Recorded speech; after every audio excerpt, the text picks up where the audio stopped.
Good morning, good afternoon, and good evening, and welcome back to the Gen Con Online Twitch channel, which is about to get spooky. So it's midnight somewhere, and it will be when these fantastic players of Call of Cthulhu survive, meet their end. We're about to find out. Thanks for tuning in to what should be, in fact, it is the best of all days in gaming. It's just not Indianapolis, it's wherever you are. So thank you so much for joining us. We're together in story, we're together in games, but we're also safe and looking after ourselves and our loved ones in our houses. So let's have some fun. My name is Mark Morrison. My pronouns are he and him, and I'm an author for Call of Cthulhu. I have a scenario in the starter box. So if you enjoy the game, haven't played before, this is a really good way to start. Not just because I'm in it, really because of the work by Mike Mason and his fabulous team.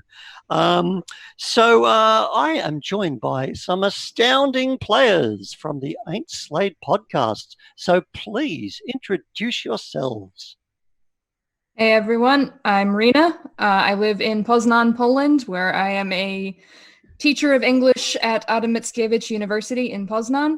I spend a lot of my time gaming, playing Call of Cthulhu, Dungeons and Dragons, and driving other people insane. You can find me around the How We Roll and Ain't Slayed servers on Discord as Romulan Rina, and happy to be here. Yay.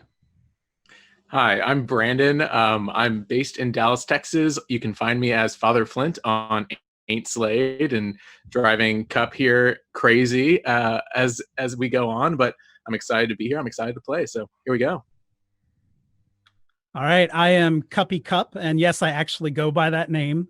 I'm the keeper of arcane lore for a new podcast this year called Ain't Slayed Nobody, and I kind of wrangle these people, and I'm excited for Mark to be able to do that tonight.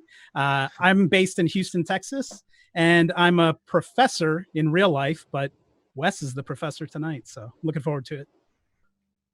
I'm nice. Wes Davis. Oh, sorry. I'm Wes Davis. You can see me on Ain't Slayed or listen to me on Ain't Slayed Nobody. I play Jeremiah, and my job is to prevent the party from doing anything.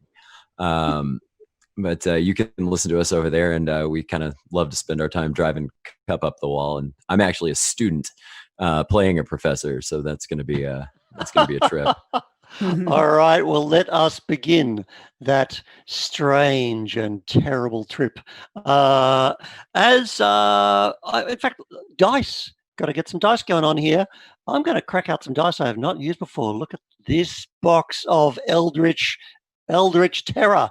This is from, you got to use Polish dice when you play a scenario in Poland from Q Workshop, and these are the metal ones. So that is the sound of your doom, one and all. Never been rolled. So check out Q Workshop at Gen Con Online. They're lovely folks from Poznan in Poland. Our story begins. And with a quick note, our story is set in Poland in 1922. I am not a historian. Just think of this as a monster movie where they get some stuff wrong. So Polish Twitter, proceed to destroy me. All right. It is 1922 in Poland. We are in the foothills of the Beskid Mountains. It is February. There is snow upon the ground, and we can see the lights of a truck driving up the hill towards a very small village. As the truck arrives, there are dogs barking, and there are people opening their curtains and looking out very hopefully. The audience notices something. I wonder if the people in the truck are going to notice. Wasn't everybody roll a spot hidden roll for me and tell me if you succeed? It's Call of Cthulhu. We're going to roll some dice. I succeed. All right. 7 out of 45. I failed. That's okay. You would absolutely be the person to succeed. So we can see in the front seat of the truck, there is a woman and she is looking around as she comes to a realization. And the realization is everybody who's looking out to see who's coming is very hopeful, and none of them are men. There are women of all ages. Now, there are some children running out. There are some old men, but there are no men between the ages of about 16 and 60. Truck comes to a stop. There are dogs barking. There are chickens running around. And the truck door opens. Who gets out? What does the audience see? The audience sees a woman of average height, very slender, looks a bit malnourished. She has very short hair, cropped close to her head as much as possible, sort of golden brown color. She wears a man's suit. It's very dusty. It's not super well kempt. She has a long overcoat over this that looks in better condition than her suit does. She's got a hat under one arm, a camera over the other arm, and she's also got various writing equipment and other things sticking out of her pockets as she jumps down to the ground and looks around with this air of, what the fuck? All right. And now's a good time for the language warning. What the indeed? All right. Who gets out of the truck next? I think "get out" is a interesting term for stumbling out and almost falling over himself, but it's a really big, stocky is the right word, but muscular, in case you cannot tell, man, 25 or so, obviously, has some military background with the way he carries himself, even though he is stumbling, but he's wearing a heavy jacket that he probably did steal from his time in the service, and he's just trying not to fall over his 2 feet. So, all right, next out. Okay, the driver exits the vehicle next, and he's not stumbling, but he's lumbering out of the driver's side door. He's a tall, rather fat man in a large heavy black overcoat. He's got long black boots on and almost not quite walrus mustache, but a thick mustache with stubble everywhere else. And in modern terms, he kind of looks like John Travolta, I would say. All right, and finally, the door opens to the passenger side of the car and remains open for a solid 30 seconds before anything happens, as if to intentionally build suspense. And then out steps an average height, bald, 50-ish year old man in a 3-piece corduroy suit. He's wearing a driver's cap to hide his baldness, and he's got a pipe between his teeth, and he stands up and puts his hands, through his jacket to pull it back and sticks his hips out to relax and kind of just surveys. And this is Professor Anthony Kaminsky. Because this is the moment that he's been waiting for, as his bones have been rattled for 3 hours from Krakow. And this began last Friday. When I say last Friday, I mean yesterday, 17 February 1922, when you had a meeting. You had a meeting in your office. There was a knock on the door. Now, your office is in the Collegium Minus in Krakow University. You're a professor of astronomy, and this building houses you, also students of paleontology and mineralogy. You can hear them chattering away. It's cold. They're coming inside. And what's really nice about the sound of the chatter is there are women's voices. Because in Poland in 1918, universal suffrage was granted. So women were able to vote and also attend the university.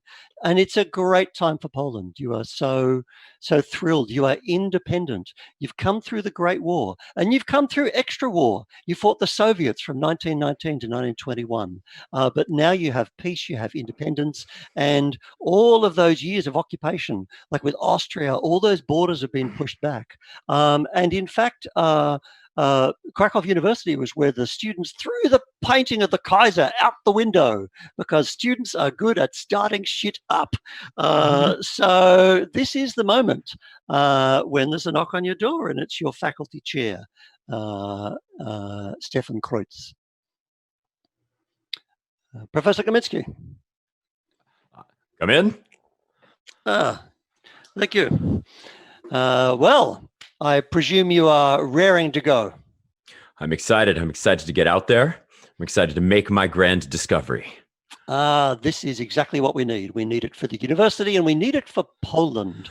Yes, for Poland. I got your memo about the meteor that was seen to the south, and I've approved the funds. I would like you to gather a small expedition and see what discoveries you make, and if there is some excellent meteor fragment, then we will absolutely make this quite a thing. It is perfect timing. Perfect timing. Well, it's definitely perfect timing. It's time my name was lauded among the other astronomers of our time. I'm ready to become who I'm supposed to be. Well, we have been waiting for this, Kaminsky, because of course we stand in the shadow of, and he looks out the window. You literally are in the shadow of Copernicus. Like, the extraordinary astronomer, the most famous Polish undergrad of all time. He was a student right here. Yes, and he's you've told me. Mm-hmm. Good. Because I'm aware of Copernicus. He's going to be nothing compared to me. I approve the funds. The most important thing is, did you hear these rumors of a discovery in Russia, in Tunguska? Have you been reading those reports? I've heard rumors. Yes, I've heard rumors, but they're I nothing. want to make this very clear to you. The Polish meteor must be better than the Russian meteor. Is that clear? It's perfectly clear. It's the Polish meteor will be bigger than the Russian meteor. Yes. Good. So I think you will need a student to assist. I think that is good for their development. I suggest Michal. Michal is brilliant. His grades are superb. He is a rising star. He'll be a future professor. But hear me out. He's perfect student. Great student. I have another student in mind. But I have another student in mind, sir, and this is my expedition. You've approved the funds for me. There's a gentleman named Katzper, who he will be great. Moment, Katzper, in the city of Krakow, what are you doing right now? As we've just heard, he will be perfect. Boom, there's Katzper. What's he up to? He is almost face down in a bar, probably 5 or 6 drinks into his morning, feeling great, but will need to be picked up before anything further happens expedition-wise. All right. So, Katzper, are you going to fight him or what? Come on, we've got money on this boxing match. How big is he? I can barely see through my eyes. He's as big as you are. Okay. Come on, Casper, let's go. All right. And over there is Piotr, and he's like ready. And everyone's gathered around, all the students. All right. Come on. I've drunk as much as you. Let's do this. Let's do it. Metal Polish dice coming at you. All right. Make a brawl roll. Good luck. Bang. I got a hard success. I got a 90. All right, I got a special success. I have rolled 11. In Call of Cthulhu, if you roll 1/5 of what you need. So, bang, on your jaw, boom, your eyes roll up, back in the professor's office. Tell me what is so good about this student falling in slow motion, hitting the table, glasses going everywhere. He's my favorite student. He may not get the best grades, but he's always where I need him to be, and he always listens. He's a listener. He understands my greatness. Casper, get up, Casper. He's not listening. He's unconscious. All right. Well, now let's be clear, Kaminsky. I expect results, and that's why I'm approving the funds. I'm your department chair, but if that's who you want, that's who you will get. Now, I think you should take a mineralogist. Do you have anyone in mind? I've looked around. I've read about a gentleman named Jan Kowalski. What do you mean you've read about him? His office is downstairs. I've told you, you need to socialize with the faculty more. This is... His name is on the directory. I have read about him. No, we won't go into this again. Go down and make his acquaintance. Okay, fine. Now, it's interesting because you're senior to him. He's only just completed his PhD. So are you going to go down and meet him, knock on his door, or are you going to send a student to have him summoned to yours? What are you going to do there? Absolutely sending a student. All right, there's Mihal. Of course it's Mihal. Mihal is like, I've done that extra research. So he's like, Thanks for the right there. research. I hear there's going to be an expedition. I casually toss his research on my desk, not even looking at it. I haven't acknowledged it. Brilliant research. Sometimes you find it a little hard to understand his research. He is brilliant. He might be a new Copernicus. Nobody, nope, no. Mm-mm. You'll be first author, don't worry. Yeah. Anything else, Professor? Just go down there and knock on Professor Kowalski's door and send him up here to me. Tell him I need to talk to him now. Now, I'm just going to hold you back there because I don't think he's a professor. Have you completed your PhD, Jan, or is that still in progress? It's all but dissertation. Practically, I practically have my PhD, I would say. Many people in this world have practically done their PhD, and you are one of them in 1922. So so he refers to this PhD candidate, and that's the person. But you already have an office because you're a rising star. All right, good. Then go and see him, and of course we will have some press. We will have someone from the Illustrated Daily News. The Illustrated Daily News? Yes. Oh, that's my favorite paper. Well, of course it is. We all read it, and you will be written about it. There will be photographs. How many photographs? As many as you can take. I've contacted the editor, and he has recommended the perfect person in the offices of the Illustrated Daily News. There is a journalist. What is she doing? Lev is getting kicked out of a bar because she has been there the entire night and is starting to get feisty, and the bartender knows her super well and is not about to put up with her starting shit in his bar. All right. In that case, you get kicked out, and I guess it occurs to you probably should go to work.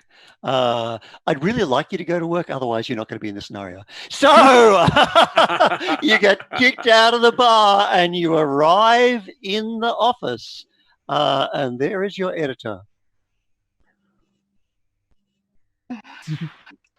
Morning. It is indeed morning, Miss Lewandowska. Yep, that's why I'm here. Right on time. I think you need some fresh air. There's a university expedition to the mountains. I expect you to have a good night's sleep and to attend at the university tomorrow and join them. Okay. Which university? I have a headache. All right. The good one. I've got the perfect remedy. And she pulls a bottle of whiskey out of her coat and slides it over to him. All right. Of course, yes. Here's the thing. It's midday in Australia. Vodka or water? You be the judge. So I'm really interested. Rina, here's Lev, hard drinking. Like first thing in the morning. Why? Lev was a war correspondent during the Great War, the last years of the Great War, and then during the Soviet-Polish War. So she saw a lot of action. She saw a lot of horrible things. She used to be a very optimistic person until she was out watching people tear each other to shreds. And she has a lot of difficulty dealing with what she saw out on the front lines, and the only way she thinks to deal with it is to drown her sorrows. Okay, can you make a psychology roll? But yes. Because you're drunk, you're going to make it with a penalty die. So in Call of Cthulhu, the penalty die works like advantage and disadvantage in 5th edition. You roll an extra percentile dice and take the worst result. Okay, that's a 27 or a 17. And whoa, no, No, I haven't explained it clearly enough. Roll the tens twice. Oh, yeah, no, you're right. I just can't math. And hey, it's day in Australia. By the way, everybody, I'm talking to you from Friday, so the world is still here. All right. So even through that haze As he rolls his eyes and walks away, something cuts through because you are a trained journalist. You realize he respects you so much. Your writing during the war was so important. And this is now a new Poland and the war is over. But you're out of chances. You know, he really can't stand to see you in this way. And there's no shortage of kind of new journalists coming through. So that kind of cuts through the haze. But he's such a formal fellow, he can't express it to you. So, all right. I'll be sober in the morning. I promise. I'm All sorry. right. Okay. Now everybody is typing really loudly. Oh my God, the typewriters, they're really loud. Oh. Can I go now, please? No, you cannot. So meanwhile, back at the Oh. university, I believe that Michal arrives in the offices of Jan. Mr. Kowalski. Yes. How can I help you? Professor Kaminsky would like to see you now. Oh, really? Yes, straight away. Let's go. Perfect. How's your research going? Oh, it's wonderful, wonderful, wonderful. You know, as you know, I just returned from an expedition to Greenland, so I'm looking forward to having you write that up, perhaps. Well, I read your article about that, and I couldn't help but notice some errors. And on the way across the courtyard, the cold courtyard, and all the way up the stairs, he tells you in detail all the errors you made. Are you going to accept that he's correct and you're wrong, or are you going to fight him with your mind? Well, it's debatable whether all of those errors are unintentional or whether he's trying to fudge his way into a better publication. We're going to have a battle. It's going to be a battle of wits. You're going to roll int versus this incredibly annoying but incredibly clever student who's rolled a 55. That's a standard success for him.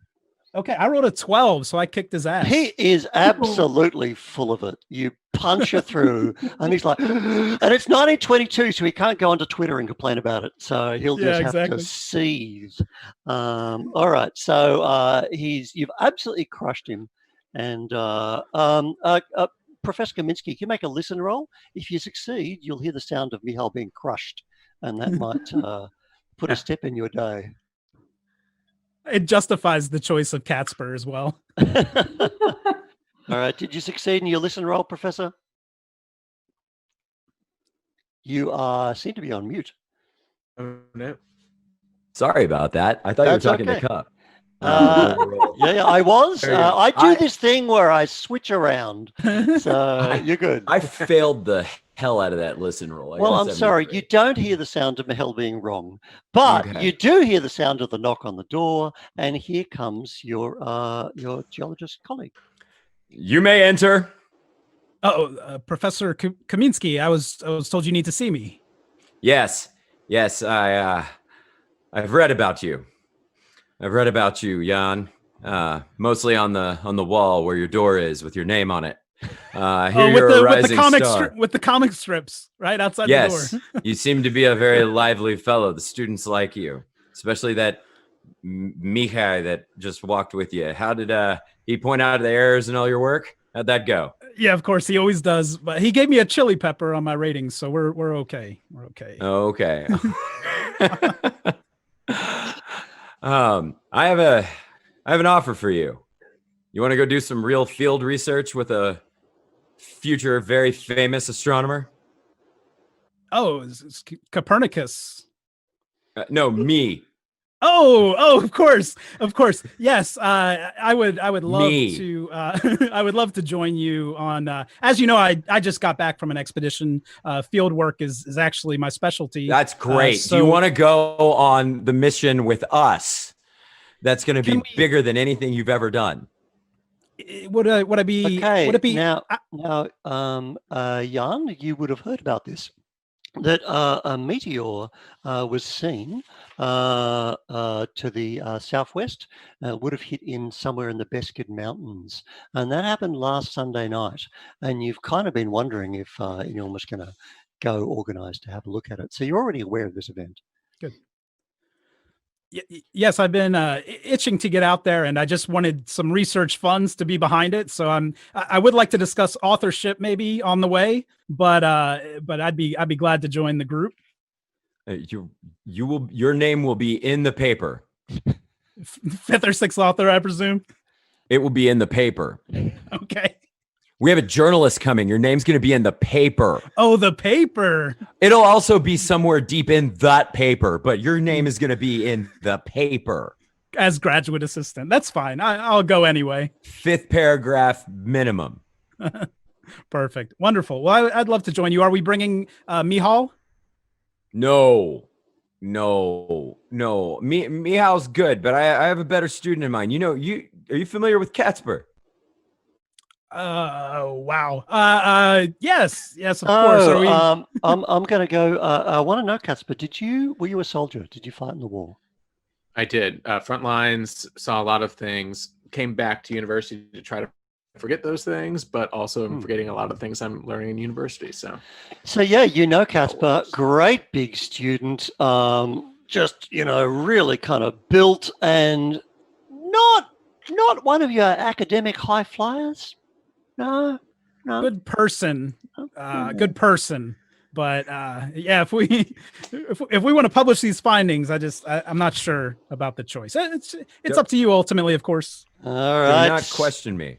So you have all you will get a letter telling you, Catsper, about that you have to be prepared to travel tomorrow. So all of you have the information. Kreutz tells you that the meteor would have been near the village of Kanina, below the Beskidi Mountains. It's about 53 kilometers south of Krakow. I don't know what that is in your American miles, but it's Poland, so it's metric, so suck it. And there is one small village just higher than Kanina, and it's called Anapol. And so that'll be the closest village to the site. So you have a moment to prepare for your expedition. What would each of you like to do? Is there anything you want to do to spend your day to prepare, apart from the sobering up and getting yourself together, but any particular preparations you want to make for your expedition? In any order, any skills, anything you want to do? I'd like to put together or Jan would like to put together a pack of supplies to, if they get to the meteor, just to kind of poke around and do some field research collection. You absolutely get a check from the bursar that you're able to get a truck and anything you want. So what are you going to take? You can. Why don't you have a think about that? Okay. And just let me know. All right. Anybody else doing any preparations? Lev goes to make sure someone can take care of her cat while she's gone. Okay. Certainly. And she checks through her journals and all of her notes to see if she knows anything about the people that she's supposed to be following around. But the only person that she has a name for is the professor. And she seems to be very pleased by what she finds in her notes from the last time she ran in with the professor. So, all right. So you will be aware of the professor as one of the older professors at the university in astronomy, who seems to be a fairly solid teacher, but just really like teaching and kind of filling the chair, I think, is am I being unkind, Kaminsky? No. Thank you. Good. Pleased to hear it. Being factually accurate. Why don't you go ahead and make a library use roll for me there, please, Liv? Oh, boy. Being a journalist and all. That is a 23. That is a hard success. 23, a hard success. Fantastic. So you you get all the facts from your editor and you're looking up the other people around. Yeah, you can see there's a war record for Kaspar Novak. Were you known for bravery, Kaspar? Well, I got an award for bravery, but that doesn't necessarily mean that I was brave in the war. Okay, so, what is the story that is known? So the story that's known is that I saved one of my compatriots in the battle on the front lines. Okay, let's just say the Battle of Warsaw 1920. All right, excellent. So yeah, you know that there was this battle for bravery. You know a little bit about the professor, the geologist, but mostly what sticks as you're going through, you go, Anapol. I've heard the name of that village before. like half, and then it comes to you, the Anapole widow. You remember her now. And that was 4 years ago in February 1918. You remember as you were going to and from the office and writing, and the horror was getting to you. It was getting towards the end of the Great War. At that point, you didn't know that the horrors were really going to continue within Poland, that the Soviet-Polish War was coming. But you were going to and forward your paper. And the street, Krakow is a beautiful kind of city with stone cobbled streets, and it's got this very kind of like old outlook with a castle and many bell towers ringing out. And you noted that there was a woman standing out front of the courthouse. And you thought, oh, well, she's standing out there. And then the next day she was still there. And then the next day she was still there. And then the next day she was still there. Did you ever approach her? I think I would have, out of curiosity, if someone is there day in, day out. So 4 years ago, there you were. You find you approach her, and she is staring at the door of the courthouse. Ma'am, can I help you? Ma'am, are you all right? I am not all right. My husband is dead. Can you help me get justice? And she turns around and she looks at you very intensely. Well, depends. Was it the Germans? Was it the Russians? Like, which one are we dealing with here? It was Thomas Kopecz. It's a Polish name. Badly pronounced, but that's a Polish name. I don't know who that is, but you can. Do you want to come and sit and talk about it, and maybe we can figure out how? I will stare here into the eyes of the lawyers and the judge and all the liars in this building. Thomas Kopecz murdered my husband Jakob. He struck him. He killed him. He killed him in cold blood with many witnesses, and yet I do not have justice. They say it was just a fight. Men fight. I say they killed him. Will you give me justice? Lev is scribbling things in her notebook. I can do some research and see what I can find. Oh, bless you. Bless you. And as you're listening to her, you can say, you're speaking Polish, but she has an accent, and you would say she's Slovakian. Okay. So she's not local, but she's very upset. So you go away and you do your research and you find out all about it. Indeed, there was a brawl in the town of Anapole, and it was in the Soltis house, which is kind of the mayor and also kind of the pub. You know this, Rina, but it's where the community would gather. It's a mining community. Most of the men mine up in the Beskid Mountains. They mine for coal, and Jakob was killed in a fight. And the court found that Jakob threw the first punch. And apparently the men were insulting his wife. And her name is Anna, and that's Anna right out there. And the case is closed. The case is closed. It happened in November 17. So the next day you go out to see her. She's about in her 40s. Ma'am, I've done some research. You have come. You are an angel from God. What can we do? Angel, probably not, but thank you. The records tell me your husband threw the first punch. Yes. He was provoked. They lie. They were all there. He was dead. They lied. Don't you take their side. I'm not taking anyone's side. It sounds like you were taking their side. And she's kind of almost reaching for your coat lapels. Like, Ma'am, I'm not the enemy here. You asked me to do some looking into it. Oh, my child, you're not. Oh, but you've got to understand, how much more can a wife, can a mother take? At that moment, there is the sound of an army truck. Now, there is a soldier in there in the back. His name is Kaspar Novak. He is one of many soldiers, and they are driving off. They have just been recruited. They're going to the front. I think they're fighting the Austrians. Polish Twitter will sort that out for me. And there's a young soldier, Henrik. He says, please, can we wait? And the sergeant is like, we can't wait. We're going to war. But look, here we are in the square. We should pray. Oh, yeah, good point. All right, smoke break. So the truck stops and Henrik jumps out the back of the truck. And he's walking through the square, going towards two women talking in front of the courthouse. Do you want to do anything, Casper? I'll follow Henrik, see where he's really going to and if he really actually wants to pray or not. Okay. It is clear to you immediately that is an absolute ruse. And Henrik is a bit of a brainy, kind of really young soldier. And he seems to be, like really kind of interested in what's beyond Poland, what's going on. So he is not praying at all, but he's marching straight down there.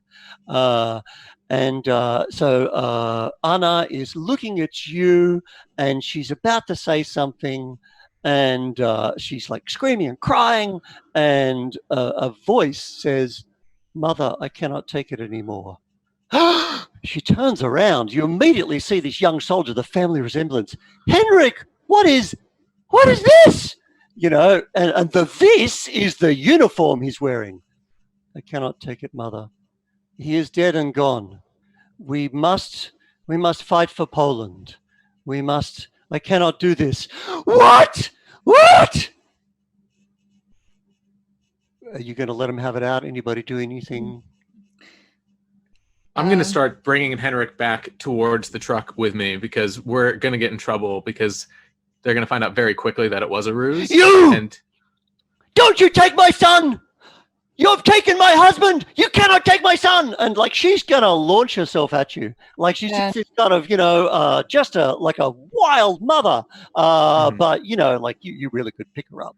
What am I saying? She's like a farmer. So she's big, but you're bigger. What are you doing there, Lev? Lev is going to try to grab her shoulder and pull her back so she doesn't accidentally kill anyone. Okay, make a quick dex roll. Oh God. Mother. We must move on. That's a fail. Okay, all right. So you've got Henrik's mother is launching at you. This is distressing to Henrik. It's distressing to you. What are you going to do, Casper?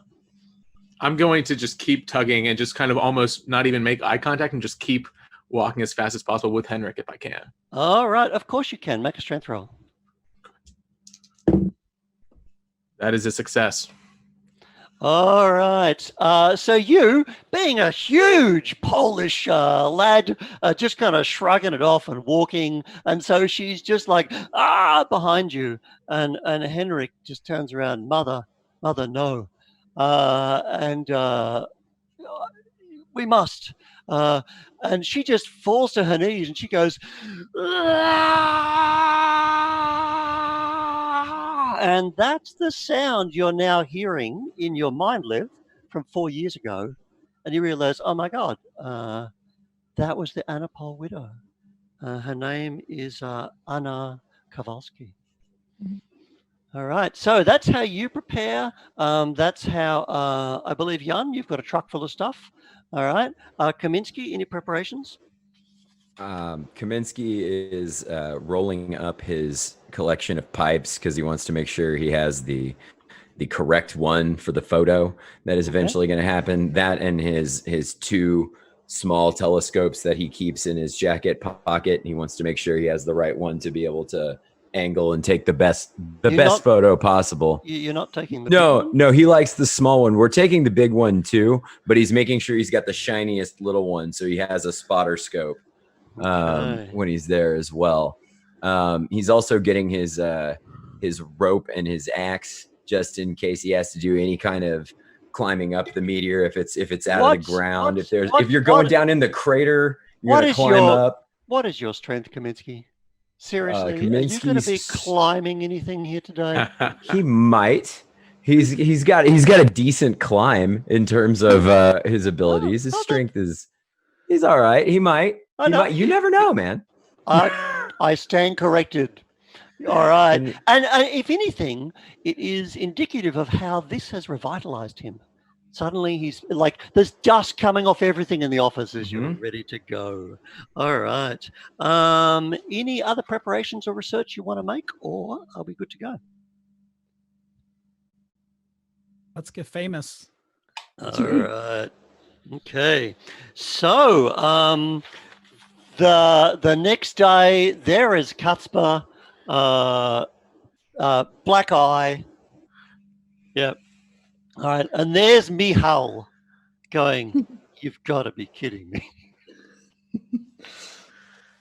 Well, I mean, here's the thing, which is Catsper has really prepared well, I think, for this trip. He got the letter. He didn't go see his professor. He didn't do any real research in anticipation of this. All he really has are just weapons. That's all he really knows what to do. So he has his rifle that he took from the military. He has a knife tucked into his boots. He has, rations for a few days tucked away just in case he gets hungry. And he has his flask of water and his flask of whiskey. And that's it. Okay. He doesn't have any papers. He might have a notebook, I think, stashed somewhere in his jacket, but he is prepared in a sense, but not prepared in most other senses. All right. So this is an interesting thing that you almost, with a rifle over your shoulder and your big coat, it's like you're going back to war. Do you want to go back to war, Caspar? I think was the war good for you? Deep down, or if you asked him this one-on-one, I would say no. I would say no, the war was terrible. That's why I'm back in school. But obviously school is not my strong suit. War, at least I came back with a medal. And so war might be the only thing I'm actually good at. So I don't know if I'd be excited to go back to war. That's a really interesting revelation. It's almost as though you're walking out of the gates of the university from your new life and walking back into your old, even without knowing it. And you're certainly interrupted by the fact that here's the Professor Kaminsky and here is Kowalski, the mineralogist, and there is equipment everywhere and there's a truck that needs to be loaded. Who's going to do that though? Me with the strength and the brawn, I'll start loading. That's the one thing I know I can do. And so without even really saying anything, I just start loading, maybe a brief nod to the professor and the scientist. But I just start kind of Professor, are you helping to load? Guy, you're muted, I think. Yeah, we lost you, Wes. I have a bad habit of clicking mute when I'm not talking, just in case. Sorry about that. No, I'm going to be tapping you in all the time. Please do. Yeah, okay, of course. No. That's what Caspar is here for. Yes. So Caspar immediately swings in to help, picks up the long case with the heavy telescope without any knowledge of what's in it. Roll dexterity, Caspar. Great. Yes. That is a trip 0. I'll say that.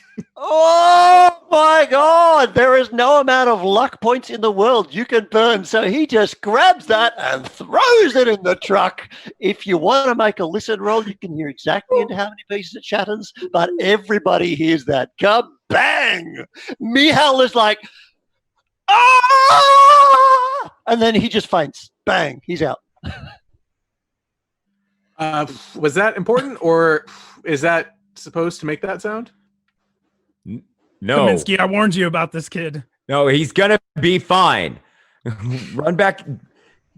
We can deal with this. We can deal with this, Caspar. Just don't do it again, okay? He's just broken your most expensive microscope. He can't do it again. He has destroyed it. It is destroyed. Caspers. I do have some hand lenses. But... The hand lenses might. Okay. All right. So Michal has recovered and he gets up close to you, Caspar, and says, I will end you. And then he walks away. All right. So that is the circumstances under which, and then now a woman is arriving, and I believe she has carrying a camera and has a notebook, and here comes the journalist. It's your formal introduction to everybody, Lev. Mm-hmm. So Lev walks up in her greatcoat and suit, men's suit. She's not quite as hungover this morning because she promised she wouldn't be, but there's a tip of a flask sticking out of one of her pockets. And she looks over at everyone. She's like, Jan, hey, they got you on this too. maybe it won't be as boring as I thought it was. Oh, it's so good Now, to see you again. I just want to get straight to the professor formal. This journalist has just arrived and announced she thinks this is going to be boring. What's your reaction to that?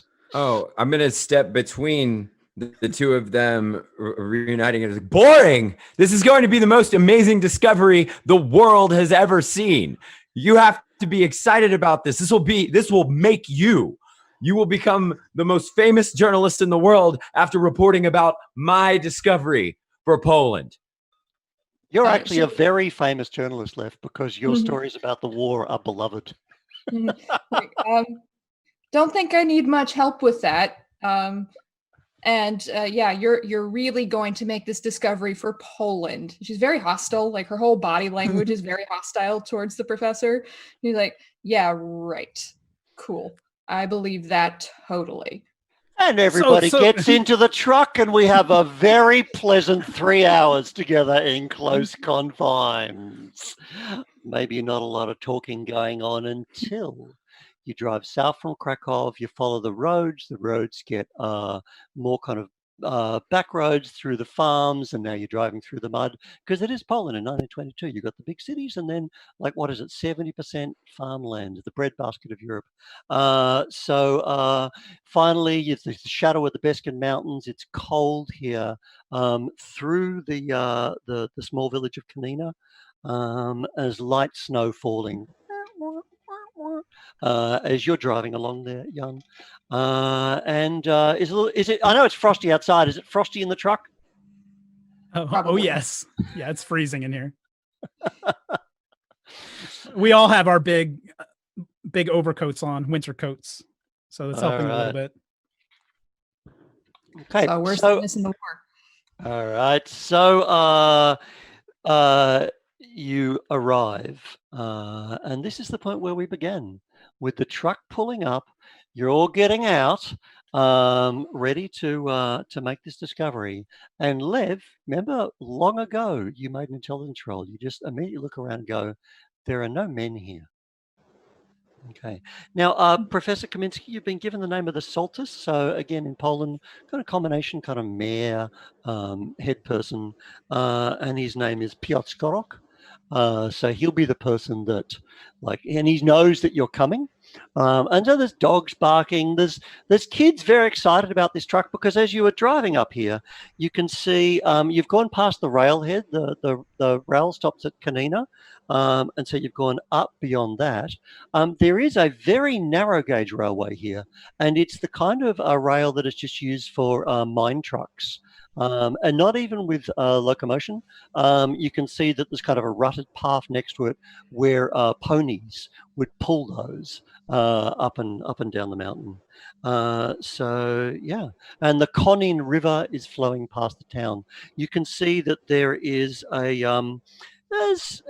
it's wooden houses, farm buildings. They've got plaster walls and thatched roofs with some wooden boards. Maybe it's about 50 people live here. There is a narrow wooden church which has a shingle roof, and the largest house in the village has a sign, and you recognize the symbol of that would be the house of the Soltis. So yeah. So anyway, there's kids running out to see the truck. Like, this is pretty exciting. All right, it is Saturday morning. It's about midday. Catsper, make sure that the kids don't get into any of the equipment. What did you say? I'm sorry, I was not paying attention. That is my fault. But and Catsper, have you been drinking? A little bit. It was a long drive and it was very cold, and you need a little bit of whiskey. It is really interesting, Casper. You were somewhere else. You literally were somewhere else. You got out of that truck and suddenly you realize you were being talked to. Where were you in your mind? Like, what was it at that moment Casper was thinking about? Because he wasn't thinking about this. Like, here you are in the shadow of the mountains, almost wearing your army boots with your big coat and your rifle. What were you thinking about? I mean, honestly, I was instantly transported to when I first got off the truck all those years ago at the very start of the war. And it was almost breathing in that same kind of mountain air and feeling that all again. Even the temperature and how it felt, and no men in the and just getting off there and hearing kind of the drone of the plane above, and that just little whistle sound, and just something told you in that moment to jump out of the way. Make a dexterity roll. It's 1917. Make a dexterity roll. 72, which is a fail. It is a fail. You might want to learn some luck on that, or you're going to disappear from existence because you died before the scenario started. So burn all the luck to make that roll. How much luck do you have? Let's see. I have 50 luck.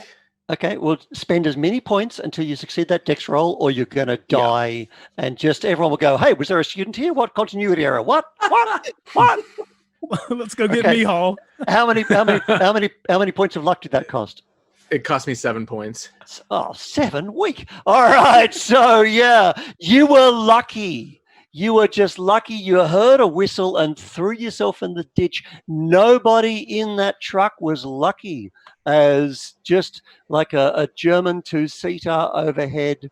Actually, who knows? Not an identified plane. I don't know who you're fighting at that point, but just a small bomb, just a man in a leather coat, just dropped a little bomb, and it landed right on front of that truck. And bang! Your introduction to the war is rolling out of the way in a sea of flying body parts. Roll sanity.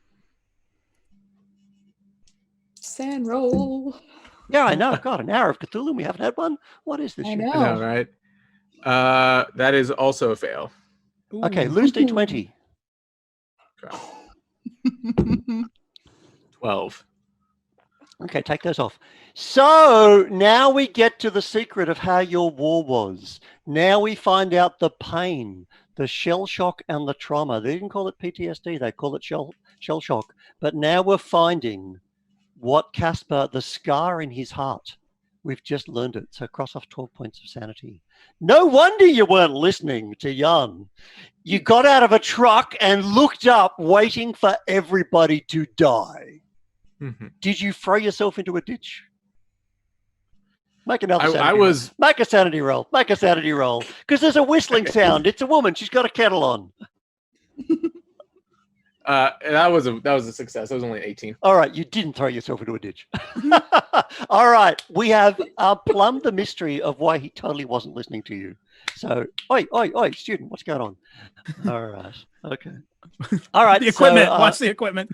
All right, I believe Casper is going to sit out here and get a grip on himself and watch the equipment. What are the rest of you up to? Professor Lev wants to go. is taking some notes. Lev is taking some notes on what she sees around her. These Great. kids. Make a spot hidden roll. Okay, fantastic. While you're doing that, Professor, what are you up to? Marching up to meet the mayor. You're going straight to the Saltus house? Okay, right Jan, there. Jan, what are you up to? I'm going to follow the professor. Okay, so you two are both going in. How'd your spot hidden roll go? Exact success, 45 out of 45. A success is a success. So yeah, you are absolutely confirming what you've already discerned, that there are no men around. Although there's now kids surrounding Casper, and like kids are just awesome. They've utterly broken you out of whatever reverie you're in, Casper. They're like, do you drive it? How fast does it go? You know, is that a gun? Oh, actually, they know it's a gun. That's an obvious thing in 1922. Can I shoot it? So you're, are you a hunter? Alexander was a hunter, but he went mad. He's locked in the cowshed. So all these kids are kind of babbling at you. And you two go into the Saltus house. All right, so you're pretty much walking, like I say, into a tavern. So it's that kind of white plaster with the wooden cross beams, low ceiling. If you look up, you can see carved into the ceiling was the name of the family and when the building was built. Which is, I'm going to say, was 1813, and the family's been living there ever since. So yeah, in you go. You can smell some really good kind of cabbage, kind of dumpling smells, and yeah, you two walk in. Hello? All right. Okay. So from the kitchen, out comes a man, and he is walking with a crutch. He's a young man, and he's in his 30s, but he's really having to use that to kind of make his way across. And you immediately look at him and go, he's a young man in Poland in 1922. He's had a terrible wound, Right. probably in the war. So, hello. Hello, young man. Are you? What do you want? Oh, we're the party from the university. We're here to do the exploration. Oh, yes. I forgot all about it. Yes. Sorry. Forgot. Yes. We've been very busy here. There's a lot going on. The men haven't come back, and Alexander's gone mad. It's we're very busy. Anyway, what do you want? How can I help? We're here. You've been told of our coming. There's no preparations been made for us. No accommodations are made. Oh yes, you can stay here, of course. Yes. This is about the meteor. We think it fell to the south. So that was last Sunday. There was a bright flash. All the dogs howled. And Monday morning, we noticed the Kowalski farm had been burned down. Anna was killed. That was very sad. So we buried her. You're free to go and look. There's You can both make a psychology roll. Oh, fun. Okay. You're surrounded by kids, Casper. And I'm trying not to let them run away with things. They might have run away with a couple small slides or something, but I'm almost overwhelmed with how many there are. It's just curiosity. They might be kind of looking at stuff. They want to know about things. This is really interesting to them. And except there's one small girl, she's 6, and she says, is my daddy with you? I kneel down and I just kind of make her almost want to ask it again to see if there's any more information from her. No, she's a 6-year-old. She's asked you the question. She's expecting an answer. Your dad's not with me. When, how long has he been gone? Oh, well, he's just been working all week, but I thought it's my birthday, and I thought he'd be here for my birthday. Normally he comes home last night, but he didn't come, and he hasn't forgotten my birthday, has he? No, he has not. I know he has not. Oh, I knew it. I'm going to get a puppy, aren't I? And I'm going to name him Azur. Rina, is this true? Every dog in Poland is called Azur. Yep, excellent. Nailed it. Research. All right. Okay. No, actually, I have to have my friend's Presner workshop for that one. All right. So, she's very distraught. Meanwhile, inside, how did those psychology rolls go? Fail. I failed horribly. Okay, Yeah. no worries. Cool. So anyway, that's what he's telling you. The cabbages, I can't help but notice the smell of cabbages. This is the smell of oh God, Polish dumplings. I adore them. Pierogi. Pierogi. How could I have forgotten that? Man, I'm just too busy thinking about dog names. Pierogi. I have some frozen ones in the freezer right now. Vegetarian ones, very good. It's just the smell of cooking. Oh, you're distracted because you're hungry. Fantastic. Exactly. On the job, thinking about the important things. What are you asking, Professor? There's people that have died. Oh yes, yeah, Anna. She was killed. It's very sad. Her farm burned down. Her farm. Make a psychology roll, both of you. Oh. Okay. Meanwhile, so you've made your spot hidden, Liv, and I think you are sort of seeing everything that's been described. All the children do look. Some of them are like a little bit like puzzled and kind of looking around, and they keep looking kind of up along the road, which leads up the mountain. Can you see them? No. So yeah, this is what you're observing. How'd that psychology roll go? Fail. I failed again. Oh God, does someone want to throw a guy a bone, spend some luck on this? No, it doesn't matter. All right, you're good. I'm All 22 away, so. Yeah, as you were, no problems. Yeah. Did you not a say problem. It's not a big deal. It's just me having fun. Yes. The men haven't come back? What's that situation? No, they should have been here last night. And I know they have some of the beer and vodka up there. I guess they probably just decided to. Sometimes they do this. They decided to stay up the mine and on Friday nights, and they will come back. I can see that they get sick of drinking here. I can see that, and it's actually a lot of resentment in him towards these other men for some reason. Yeah. Interesting. Do you? What do you know about this meteor? You didn't see No, it yourself? No, somebody saw that. It was last Sunday night. Somebody saw the bright flash, and then all the dogs barked. And Did you hear anything other than the dogs barking? No, we didn't. Now you can make. Actually, you don't have to make this at all. A roll on this, Professor. If a meteor hit, they would have heard that. Like that would have gone boom. It would have been like a bomb going off. It would have been the first thing he said. So Mihal would have known that. Yep. Yeah, Mihal is busily researching how to get his revenge on Casper.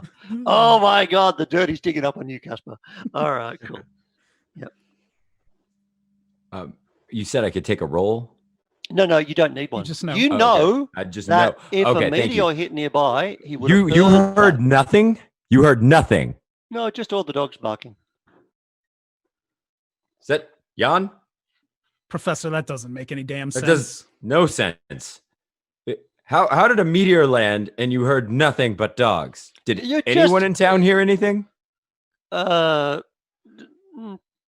No, we didn't look until the next day, and we saw the Kowalski farm had burned down. Anna was killed. That was very sad. Make a psychology roll. He really wants you to know this. It's worse. I think worse every time. All right, fantastic. I'm giving up on that line of inquiry. The joke is walked in. Can I push it? I'll look really deeply into his eyes and maybe grab his wrist. Of course you can, but I'm going to roll it for you. What's your psychology? Okay, it's 35. 35. So every time he says that, as if it's not already clear, every time he says animals killed, it was very sad. It was not sad to him in the slightest. He has no regrets whatsoever. And just his lack of care is really confronting. Like he just couldn't care less. So that's a strange thing. Thank you for pushing the roll. All right. So yeah. Lev, what are you up to? You can see that out the front of the church, there is an old priest, and he's sitting there with his cassock. His bony knees are kind of, like he's kind of like crouched there, and it's a huge beard, and he's just staring at you. So originally, Lev didn't think it was weird that the men were gone because it's post-war Poland. A lot of places are like that. And then she hears the kids. So she looks over and is a little confused about the men being gone. And then she sees this priest and he's like, okay, that's a little weird. Maybe he knows what's going on. So she's going to go interview him and see what's happening. Good girl. Come, we will pray. Yes, Father. All right. And he opens the door to the church. Lev looks around. I'm not going to burst into flame when I walk in here, am I? Oh, are you? And now that concerns him. Once you say that, he's suddenly now he's giving you a very searching look. I don't know. I haven't been in a church in a few years. I don't know. This is the problem. This is why nobody prays. Everybody forgets the things which keep us safe. And you're dead to him. That's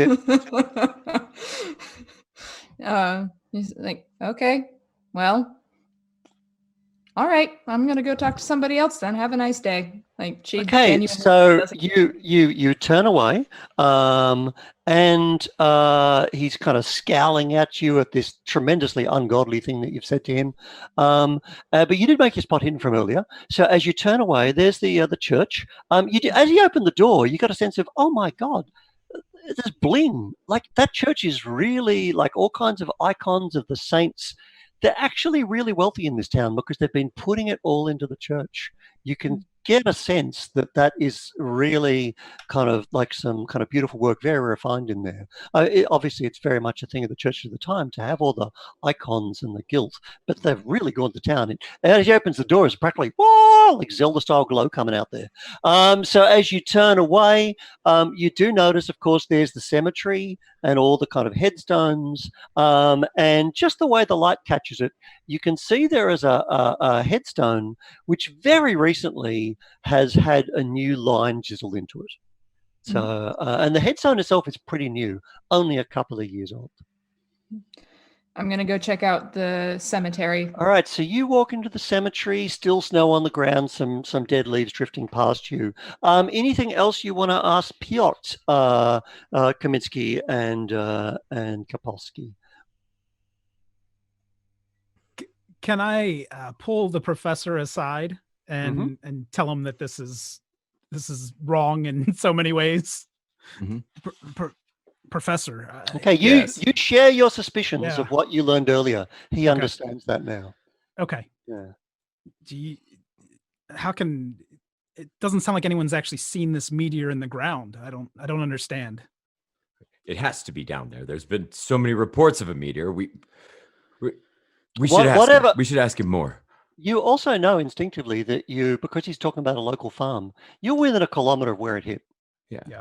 You know, what he's told you is the farmhouse burned down. You can go have a look. Yeah. Okay. We will prepare your rooms. All right. While they get our rooms ready, let's grab a pack of just do some initial exploration. Yeah. I agree. We should absolutely do the exploration. Okay. We'll send Casper in first. All right. Now you're out there, Casper, and you're talking to the kids.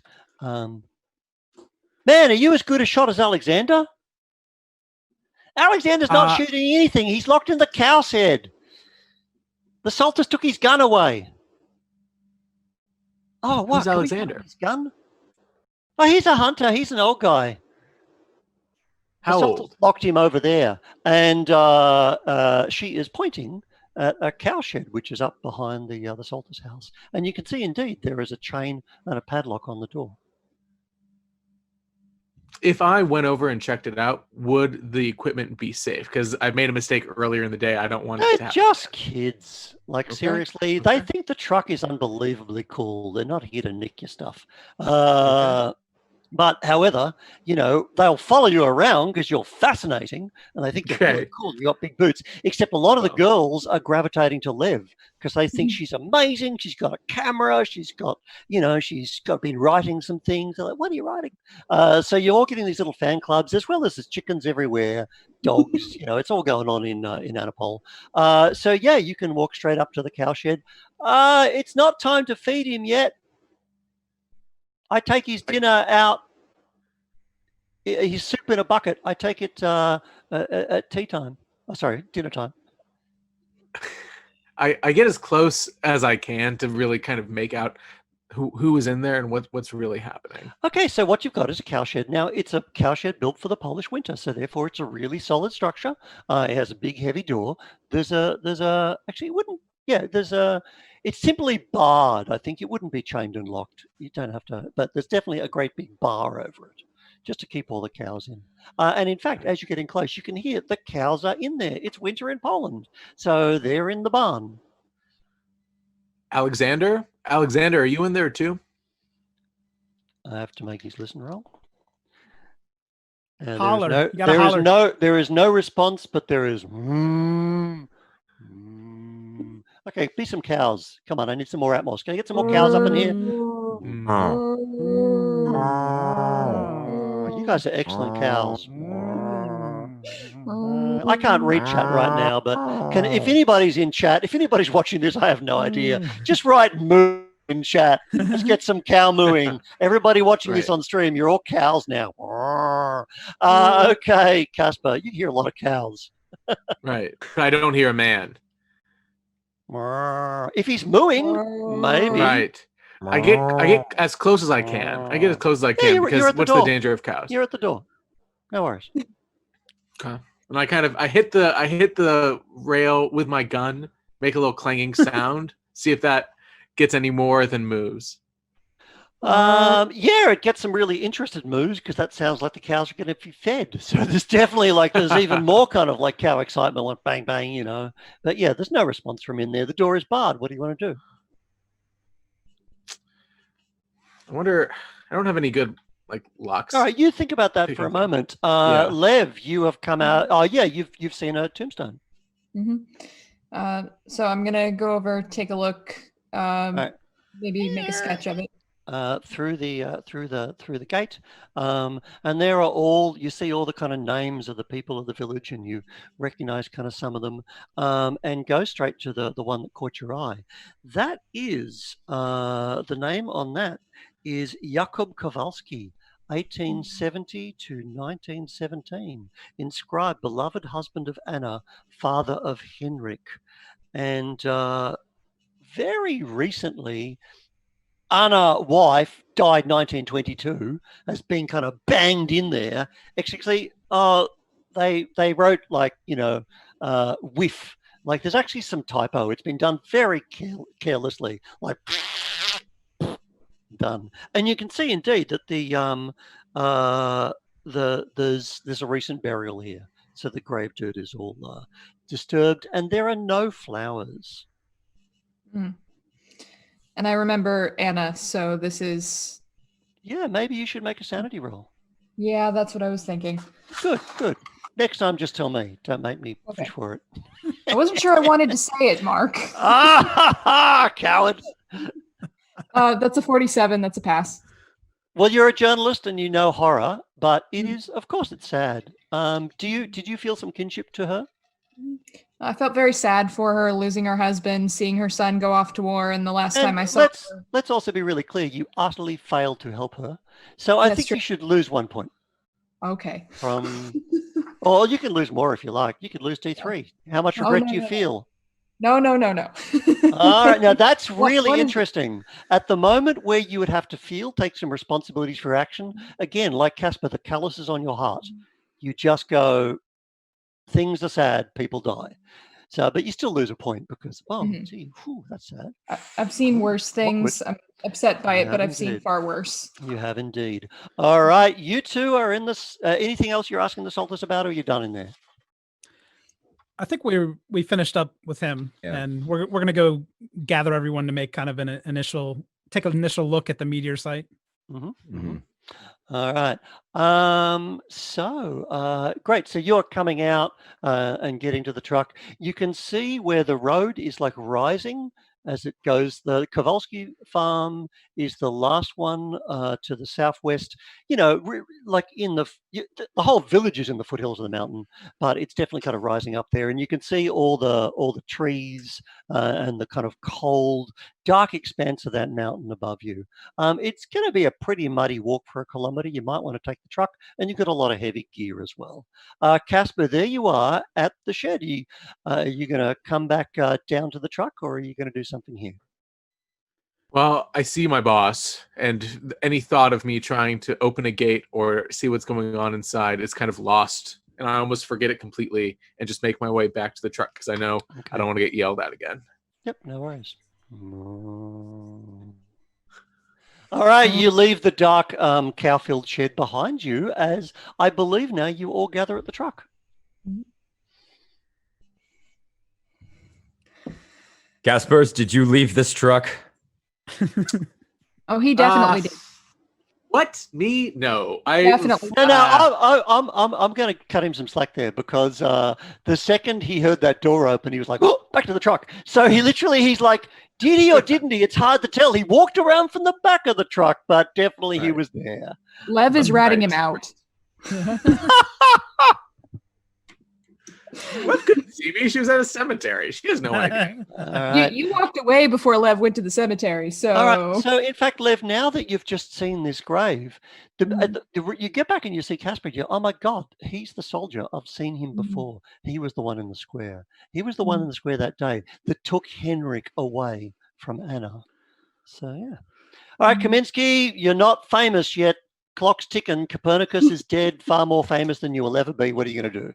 We need to get to the meteor as soon as possible. All right. So with that, I believe the order has been given. Into the truck. Make a drive roll there, please, Jan. Oh. Ooh, that's an 8. Very good.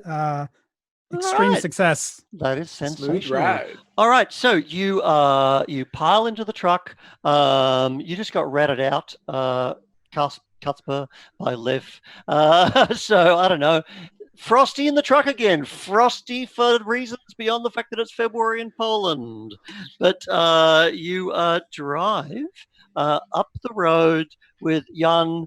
It's mud churning away, but you don't get bogged until you've reached the outskirts of the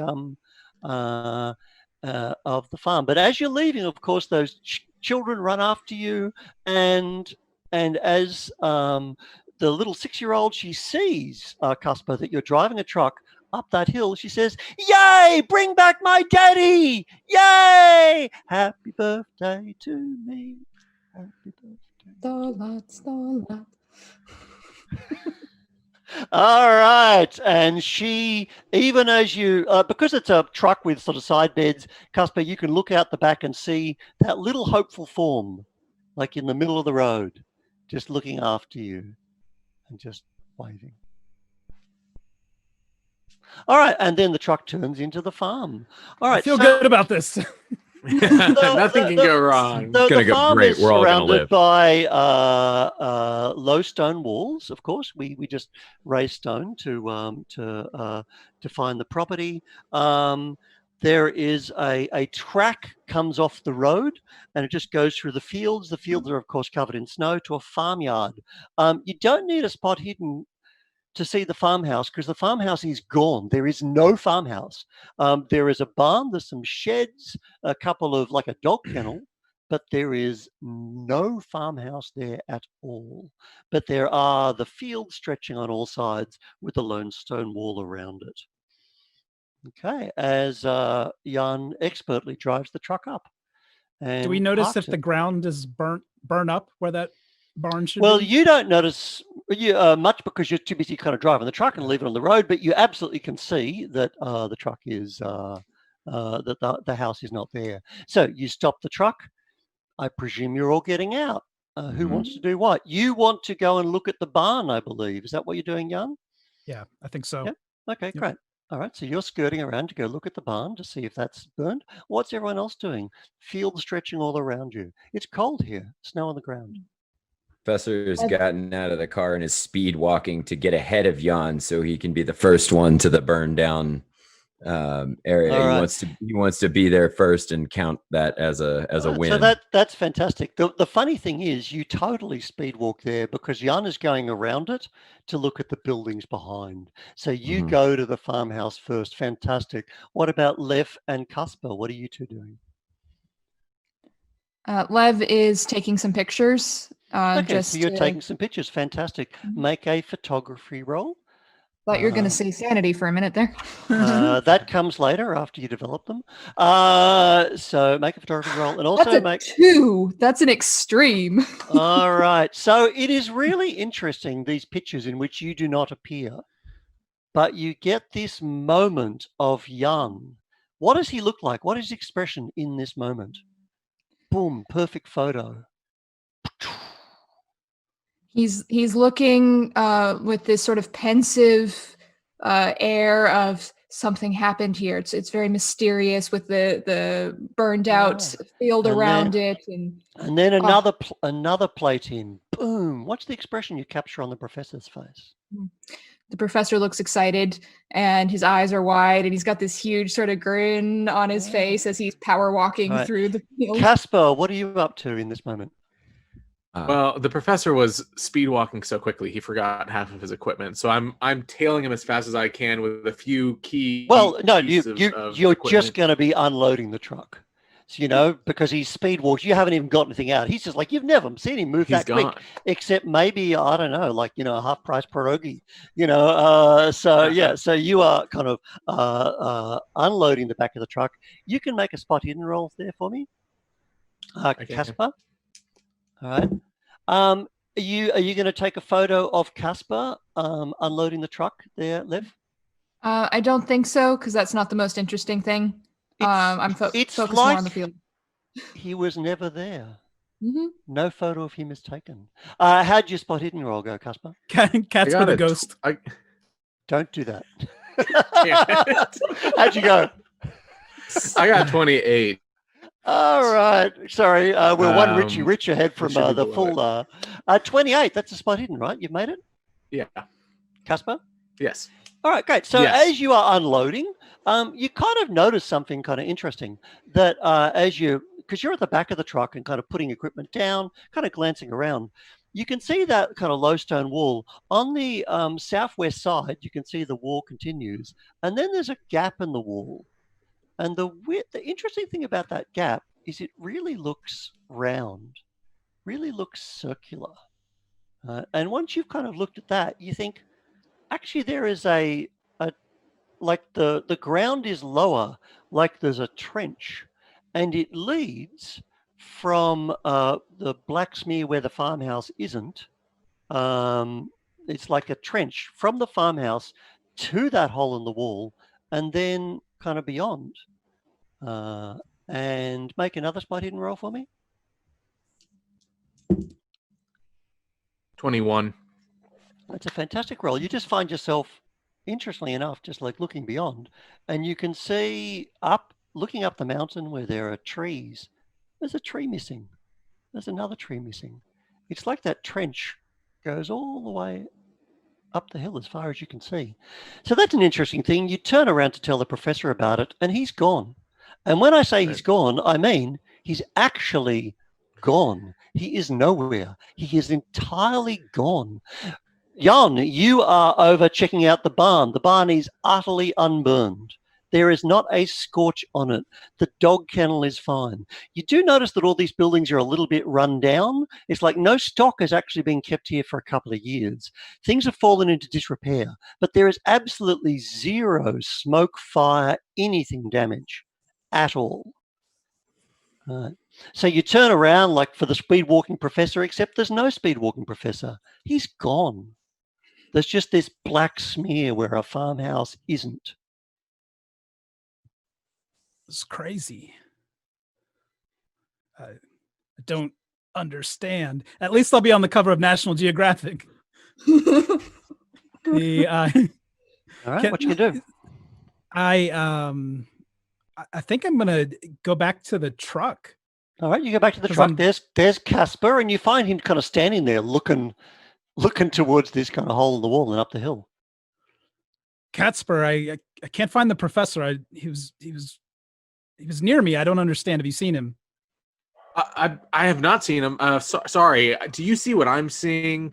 This trench, and I kind of just point to the direction and see if he can also, or if I'm just hallucinating it myself. Do you see that? Once you point it out, he absolutely sees it. My God, that's not right. Just taking photos. Can I? Photo? This is great. Can I walk like really close to that wall to take a look? You can. So you are now heading across the fields. Casper, are you going with him? Yes, I'm going with him. Okay, so those two are walking away. Professor, you're not there. You don't exist. Lev, what are you doing?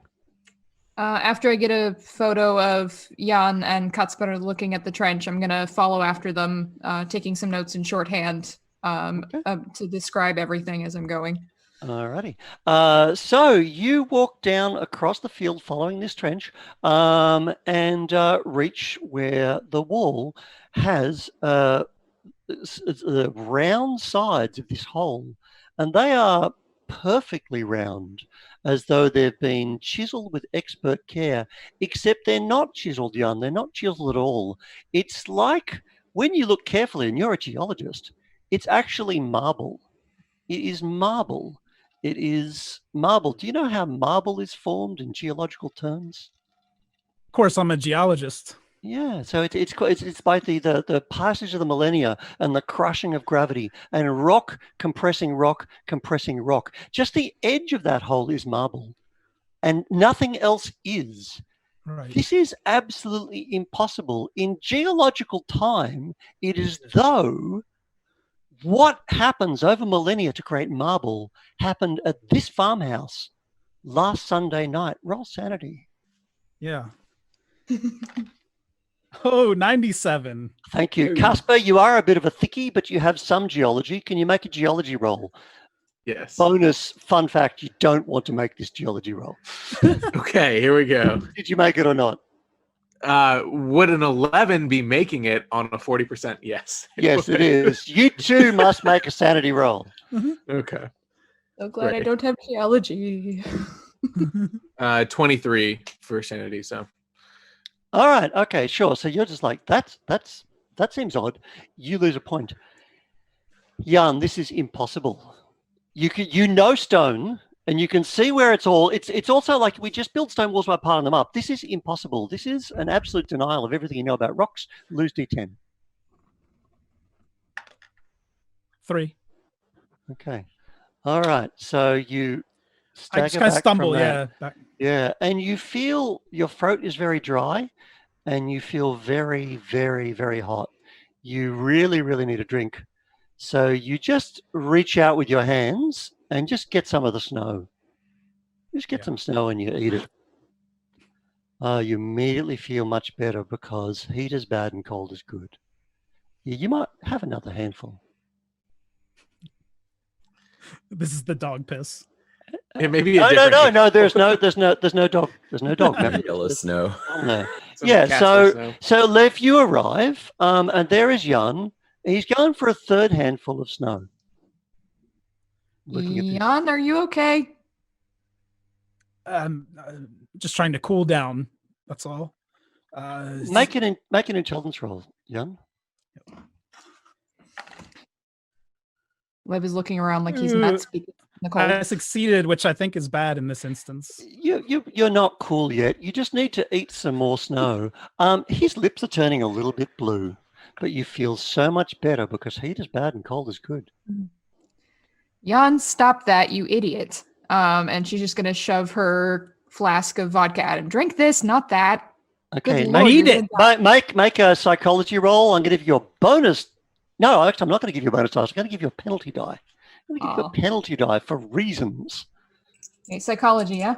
I just have my face in the snow now. No, you're just having a perfectly reasonable conversation, just getting handfuls of snow and eating it. Okay, so that's a 52 out of 60, so it's a success. All right. So he absolutely doesn't want the vodka because liquor warms you. You don't want to be warmed, but you do get his attention. Now, Professor, wherever you are, it might be a moment to reflect that if people liked you more, they might be more worried that you've vanished. But so you think about your life choices, sir. I'm Wherever in you are. therapy. All right. So that is a strange thing. A perfectly spherical hole in this fence. What do you want to do? I'm taking more pictures once Jan stops eating snow like an idiot. All right. You're taking pictures. What are we doing? Am I still just eating the snow? No, because she managed to get your attention. Oh, okay. And boy, kind do of you have out a bit of a stomachache now. Whew. Yeah. Can I like look through the hole to see if it continued onward? You see exactly what Casper does, that it continues onward. It goes actually straight up the mountain. You can see where there are trees missing.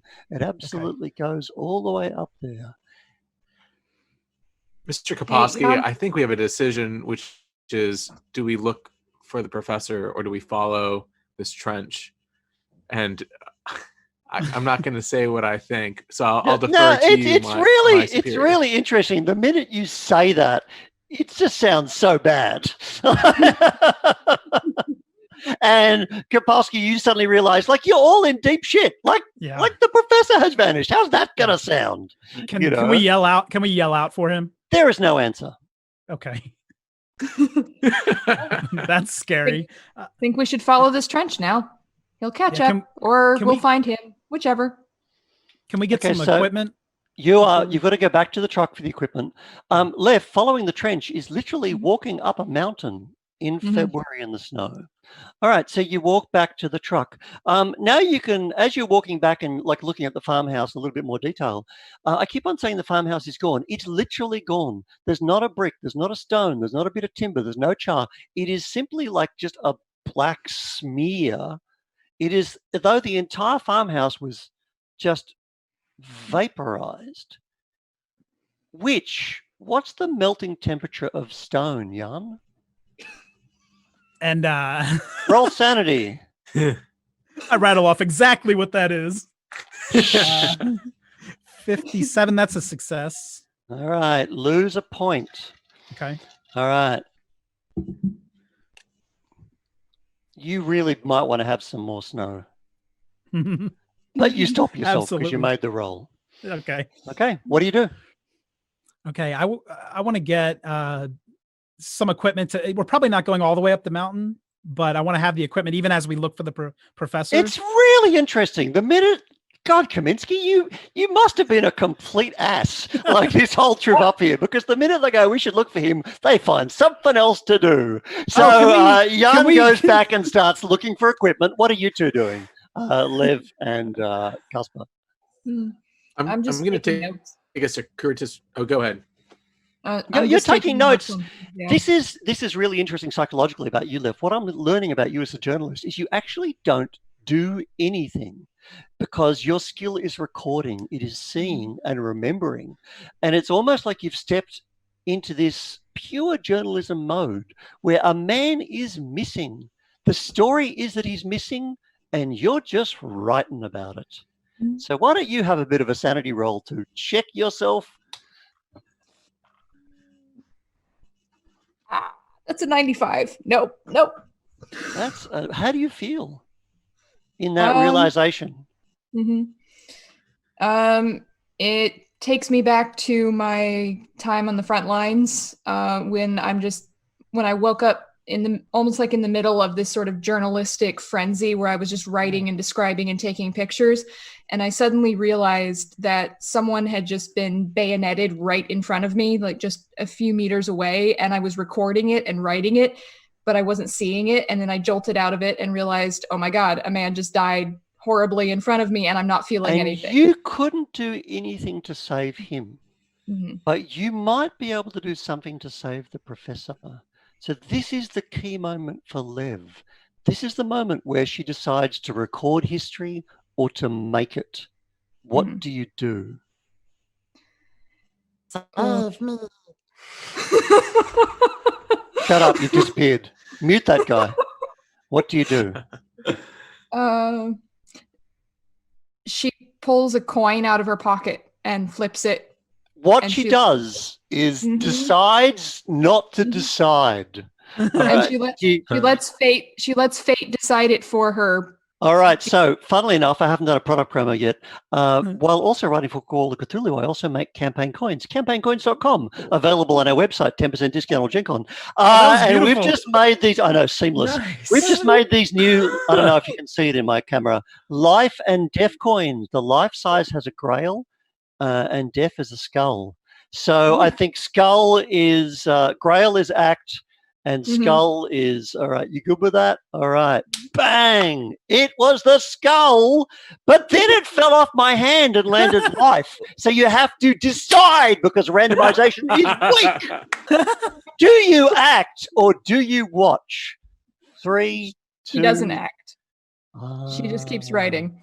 Because in her heart. All right. So, Casper, it's up to you to be the hero here because nobody else. Well, so Casper's not going to like look for the professor, but he is going to be kind of circuitous with how he's walking to the car, and he hasn't seen the farmhouse or the lack thereof yet. So he's going to kind of start walking towards the car, but still kind of go check it out for himself briefly, and maybe throw a few professors out and see. Okay, so there's no response. You're just standing there. There's a black smear where the farmhouse isn't. In this uncomfortable silence, you can hear the very loud scratching of Lef writing. Sure. She seems to be writing very intently, and it's good stuff, Lef. Oh my God. Absolutely fantastic. He has great reasons for not going after him. I'll just say that. Yeah. Okay, right. Dead set. That is interesting. Right. Okay, cool. Can I lay on the horn a little bit on the truck since I walked back there? Aruga. You have to lay it on. You have to give it a squeeze. Yeah, exactly. Okay. It was worth doing just for the effect. I am sick of talking about how the professor does not answer. He does not answer. He cannot hear you. He is not here.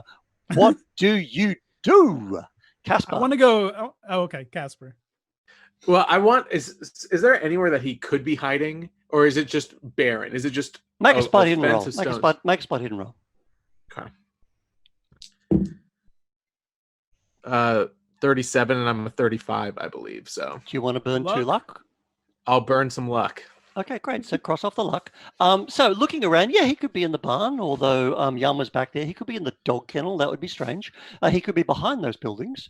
But you don't see him, and you don't. In fact, you can see his footprints. They very clearly power walk into the smear where the farmhouse isn't, and you don't see any footprints emerging. What I'm going to do is follow those footprints, but make like a loud noise so that to at least get the attention of the other two, so they can see me. All right, so follow into that. Stomp, Thank you. stomp, stomp into the black smear where the farmhouse isn't. Absolutely banging away with your army boots. Does the professor hear you? No. He doesn't hear you because he's unconscious in the cellar. In the cellar that he fell into because he didn't see it because of the black smear. He is face down unconscious. You realize that when you stomp very heavily into thin air. You might want to roll dexterity roll or you're going down as well. I failed. All right. So, Oh yeah. bang, Professor, there is, I don't know how many pounds, 200 pounds of Polish military student now in midair falling. That might fall on you. Make a luck roll, Professor. Okay. Professor Kaminsky's Oh, 92. That's Well, the great. good news is, Casper, the professor breaks your fall. Give Hey, you him break the professor. give him D6 damage. Professor, you've already taken 1 point of damage from where you fell in to begin with. Casper, Okay. can you roll? No, Casper's going to roll it. D6 damage on the professor, please, because you landed Okay. on him. Bang! Good rescue. Just a 1. Just one. All right. Just So you one. Okay. crunch. Okay. So bang! Everybody hears that as Casper falls into the cellar, which you'd never seen because it's a dark cellar in a dark smear and you just hadn't looked carefully enough. Yeah, the professor is down there in the cellar.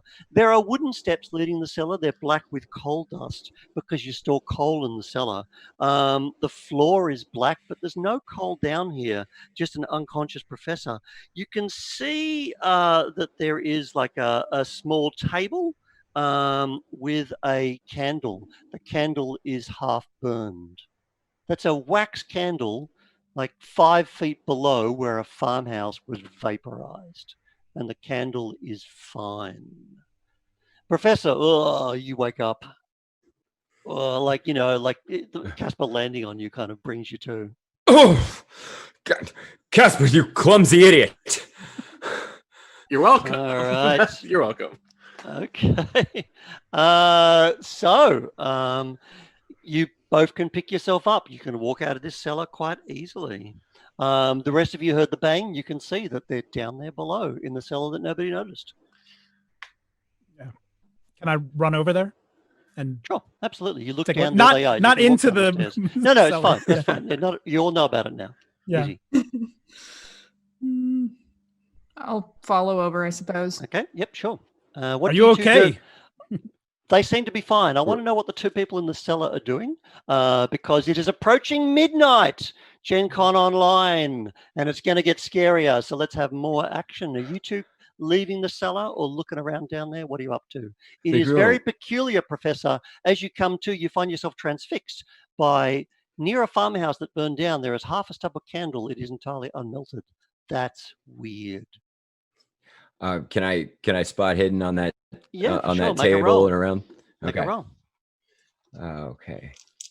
So that is a 14. So yeah, So you that's look a around success. and you can see that there are, there's the table and there seems to be kind of papers scattered everywhere. And in particular, like there's one piece of paper right near where the candle is. Now, before our game, I emailed you a zip file with a hidden player handout. This is the moment, Professor, to find that file which got emailed to you. And hopefully you can. And if you can't, someone needs to open it up on their computer. I believe it's going to be displayed on Twitch thanks to the magic of David, who is our hidden master of ceremonies. Thanks, Dave and Jamie, everyone at Chaosium. Awesome. Have you found the handout? I've got it right here. It's just got to open up. There we go. Okay. It's unzipping. There it is. Oh, this is good don't television. laugh at that. No, it's hot. Loading bar. It's hot. Yeah, we're loading bar. All right. It says, do you want me to share the window or? No, you don't have to share the window. In fact, that breaks Twitch like you wouldn't believe. Due to the Okay, good magic deal. of television, everybody in Twitchland, hi, everybody in Twitchland, they can see the handout, but I want you to read it, if you want to read it. I wanna know how to read it. Is the thing. It's what is this? Fingui Magviwa. Make a Welsh roll. Make it. When you say that word, you hear it in your blood. Your body is what? I don't know, 36.9 degrees Celsius. I can't tell you in Fahrenheit because Americans are weird. But that is the heat of your blood. And when you say that, you suddenly realize boop, boop, boop, boop, boop, your temperature is starting to rise. Just reading that word. Just reading that word. Before you read that, that's a word you've never seen before. None of this is any kind of language except one word there absolutely jumps out. Can you see the one word on the screen that is actually, you can recognize it? An astronomer will recognize it. Yes. Which is? No. Okay, no worries. It's a zip file of a scrap of paper covered in dust. It is Fomalhaut, which is the evening star. It is the name of a star. Anyway, make a sanity roll. All right. Okay, that's an 18, which is a success. Okay. All right, so you lose a point. All right. But you just feel really uncomfortable about this piece of paper. Here, can I? I'm going to hand it to Casper. Casper. There you go. You hang on to this. This is very important. Don't read it. You notice that the professor is sweating. He's literally sweating, even though it's Poland, February 9th. How cold is Poland in February there, Rina? Back then, very. Oh, yeah, no global warming yet. All right. Although some, just not as bad as we have. Whew, bring the mood down. All right. So you have found the professor. Nobody wanted to, but there he is. You fell on him. Had to happen. And you all emerge from the cellar, standing as one in this impossible farmhouse, which has ceased to exist. I think everybody's had a bit of a sanity roll already, but... finding yourselves just looking together at where that trench goes to the farmhouse or comes from the farmhouse and up that mountain. And as you're looking up the cold mountain, you can also see the glint of where the rail tracks go up the side of the hill, heading towards where the men went. I wish we had that telescope. He has a mini telescope. Yeah. You've got your two mini telescopes. I'm gonna pull out my mini telescope. Okay, drop a spot hidden, please. Okay. That is a 72, so that is I'm going to give you a bonus die because you thought to bring a telescope. So have another roll on your 10s. Okay, that is now a 32. All right. Which is a success. Okay, so you get out your telescope. You can see clearly that line of missing trees goes all the way up the dark mountain for as much vision as you have. But then suddenly something walks in front of that line. Like something moves through the trees, like breaking cover from one and going to the other, just for a moment. And you see quite clearly it is a pit pony. So a pit pony is a pony that pulls the mine carts. And you can see all its leathers and the halter is trailing behind it. But it's just moving through, just kind of grazing in the forest. And as it passes in front of your telescope and you go, am I seeing this? You can see that there is a wound on its flank. And you can see where blood has dried and frozen. So this pit pony walks past and is gone into the mountains. I'm going to hand the telescope to Nobody sees the pony again, but you do all see that this line of trench is going all the way up the mountain. It is now getting into the mid-afternoon. Weather's getting a little colder. Professor, what are you hoping to discover here? Are you hoping to be famous? You've wasted your whole career just teaching Copernicus and never discovering. What are you going to do? I want to follow that. I want to follow the line all the way up the mountain. I want to go to where it ends. The professor gives the order. No, you're not going to walk. You're going to want to take the truck. No, take the truck. All right. Everybody load up the truck. Are we all getting in? Yes. You mean Absolutely. Casper load up the truck? All Yeah, right, Casper, do so everything. you get into the truck and you proceed to drive. The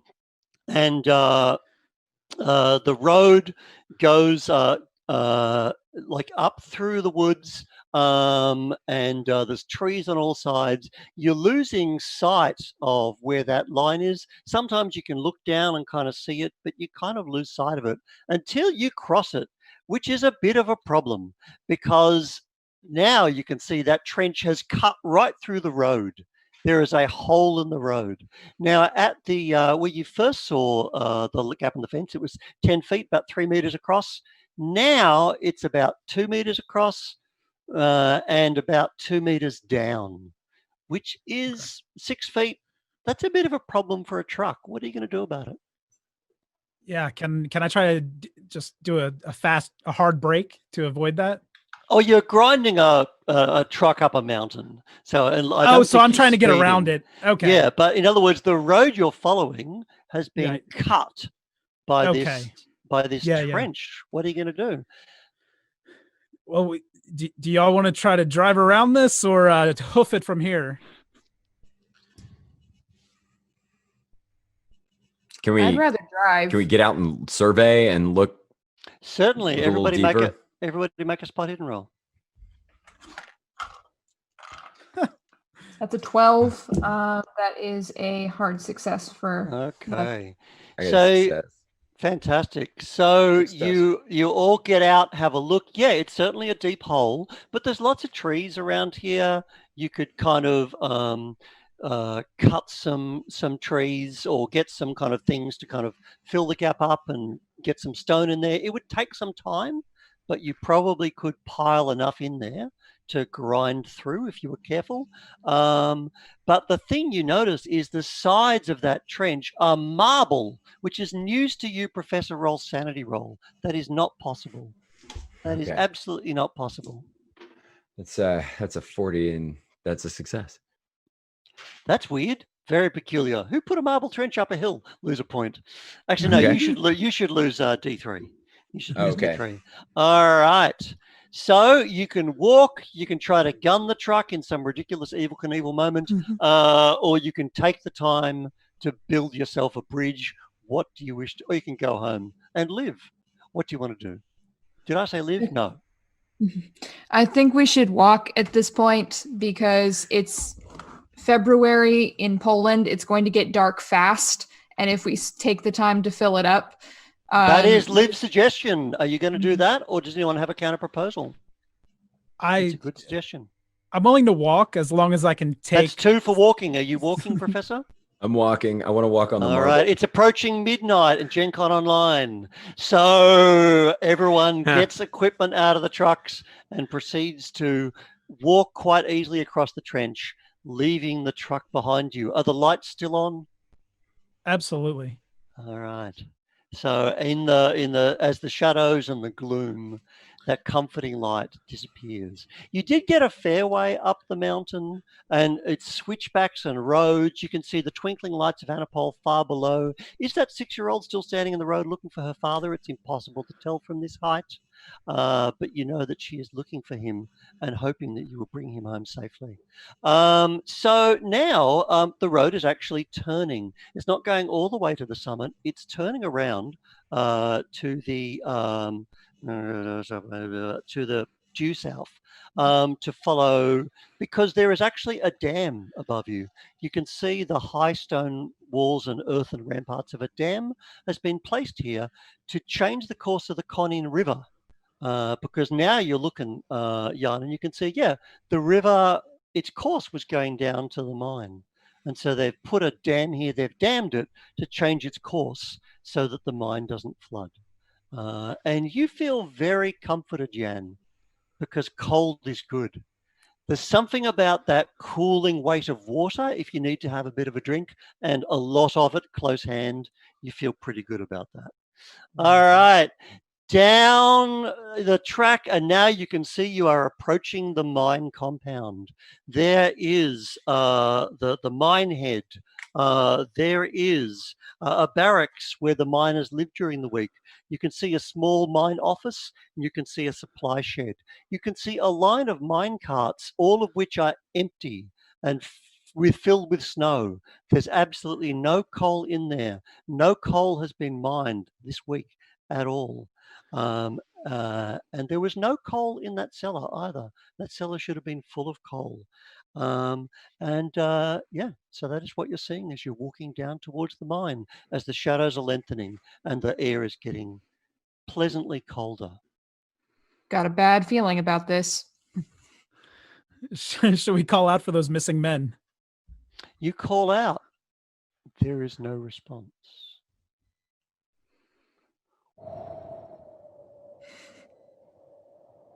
Let's keep going. We've got to get famous soon. We have the good photos. No, but we don't have a discovery. We haven't found a meteor. All We have right. to keep going. So you walk down into the mine compound. There you can see, everyone make a spot hidden roll. Ooh, I rolled a 1. Ooh. Oh. No one needs to roll. We're good here. You immediately look around, Jan, thinking, all right, what is going on here? So you can see the mine office. The door is closed. You can see the supply shed. The door is open. You can see the barracks. There is no lights on in there. The door is closed. You can see that mine head. You see the empty carts. And in the snow around the mine head, there's also a windlass. So the pit ponies, they just hitch them to the windlass, and that's what pulls the mine cart up and down. So it's a shaft mine. And in there, in that windlass, you can see in a pile of snow, 2 hoofs sticking up. There is a dead pit pony, and you can see it is still attached to the windlass.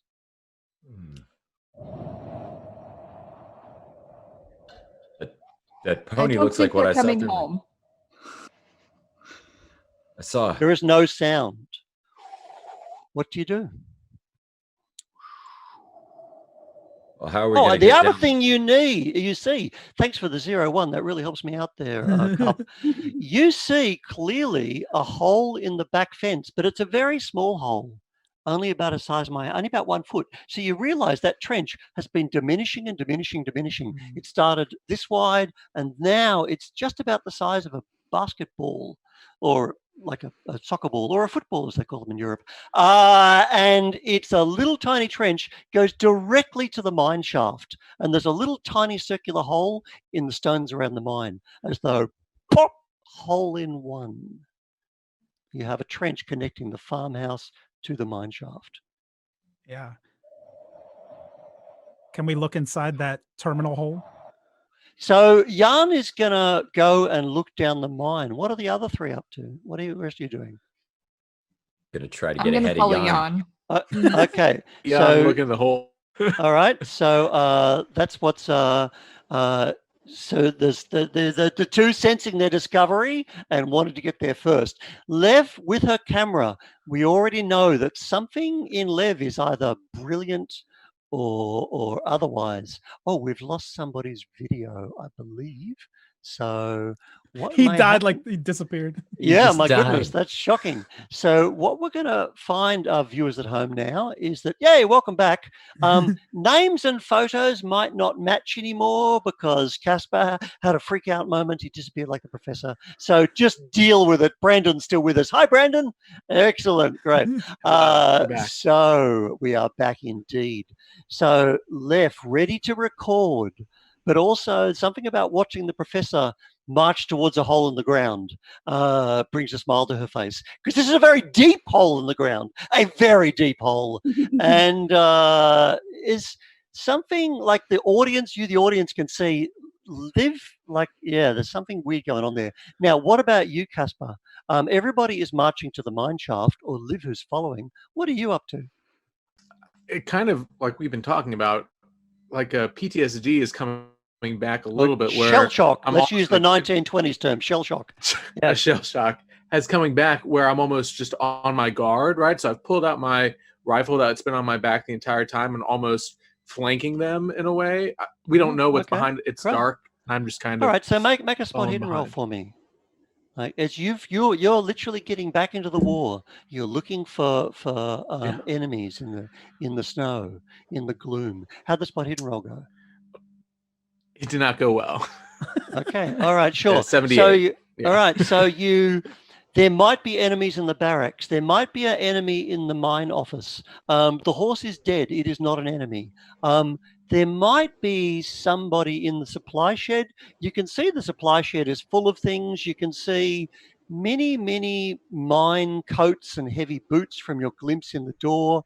You can see kind of boxes of rope and lanterns. In fact, many coats and boots are there, but curiously enough, you don't see any picks at all. But there's some boxes of dynamite. There's some other kind of supplies, lots of kind of, oil and rope, things you would expect, as you are trying to keep everybody safe as you move around there. And now I need a dexterity roll between the professor and the promising PhD candidate. Who reaches the mine shaft first? I got a regular success on the nose. Regular. I failed.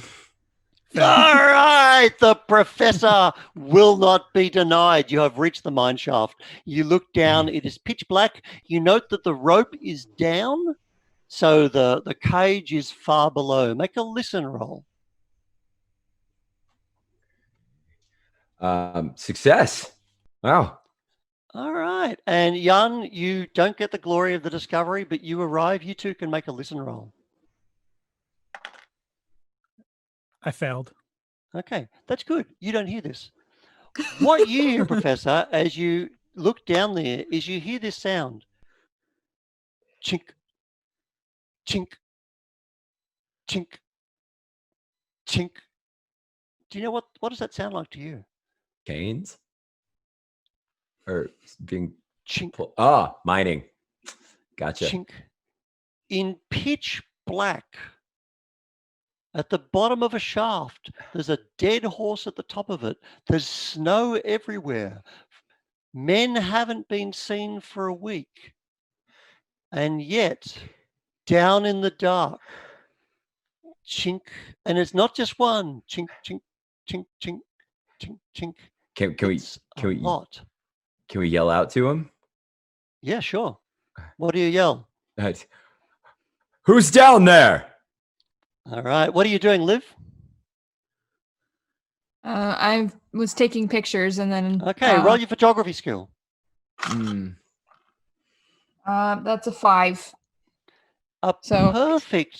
Perfect picture of two scientists absolutely united in their purpose of discovery, just together, looking down, almost arm in arm, in this one moment, united, as you yell, "Who's down there? Down there, down there, down there."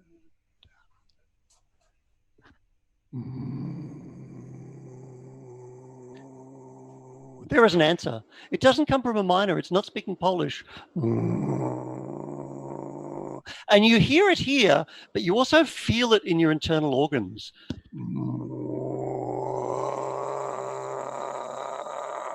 And it's getting louder. The vibration of your internal organs is getting a little bit kind of more busy. And I said it was dark down there. Now it's light. There's flickering light, but it's a most beautiful and curious light. It's like X-ray, it's like reverse exposure, it's like kaleidoscopes, it's like rainbows, it's like colors you've never seen before. What do you do? If I've never seen it before, I want to look deeper. I'm now curious. You are going to discover it. What are you doing, Jan? I'm looking down the shaft, absolutely. All righty. What are you doing, Liv? Do I hear this? You absolutely hear this. Everybody hears this. I start taking notes to describe the sound while I move closer to see if I can see what it is. All right. So you are looking down and writing. What are you doing, Casper? I hear it. And The sound of the taken back. plane that dropped the bomb. It's the same sound. It's the sound of imminent death. Roll sanity. 17. All right. You're fine. Okay, lose a point though. All right, as all the colors, impossible colors, minerals, things indescribable and never seen before, infrared and inverted, intense non-light, shining through you and within you, but no temperature, just getting closer. And now there's like a flicker, like a movement of light. And then suddenly there is something there among you. And now it's at the bottom of the shaft. And now it's behind you. And now it's all around you. And you need to roll sanity for me. Not you, Liv. You're looking at your piece of paper. That's true. All right. Everybody else needs to. Works. Success. That's mine. Lose D6. 93. Lose D20. Lose D6. Okay. D6 on a success. D20 on a fail. 12. 9. How much? Casper? 12. 12. I got That's 9. 9 right. off. I got How much 3. sanity? You're fine, Prof. You made your roll. I'm at 27 sanity. Bang! You're gone. What about you, Jan? How much sanity did you have a second ago? I have 57 now. Bang! You're gone. You too are no longer able to deal with this in a rational fashion. Something has happened. Jan, you're the closest. How do you react to this? This figure, is it a figure? Is it a ball? It is starting to speak within your mind. What do you do? I think I'm going to chase the figure, which could involve going down into the shaft potentially. All right. So you want to you just step. You just step in. All right. So what do you do, Professor? You have made your sanity roll, and as he takes your discovery, just steps off into the shaft, and he begins to fall, and he's looking. You're grabbing at him. Okay, fantastic. Make a dexterity roll. Okay. Bastard! Mine! All right. Mine. Yeah. I failed. Okay, you miss him, which means you are looking into his eyes. What are you saying, or what's your expression as you're falling down this mine shaft? Shock Jan. and dismay. Yeah, with Jan, what are you doing? Jan?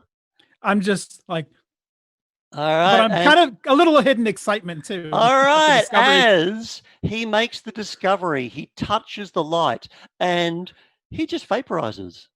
1 minute he's there, and next minute, whoop, he's just gone. Because whatever that is hot enough to turn stone into marble. What do you do, Professor? I think I have to jump in.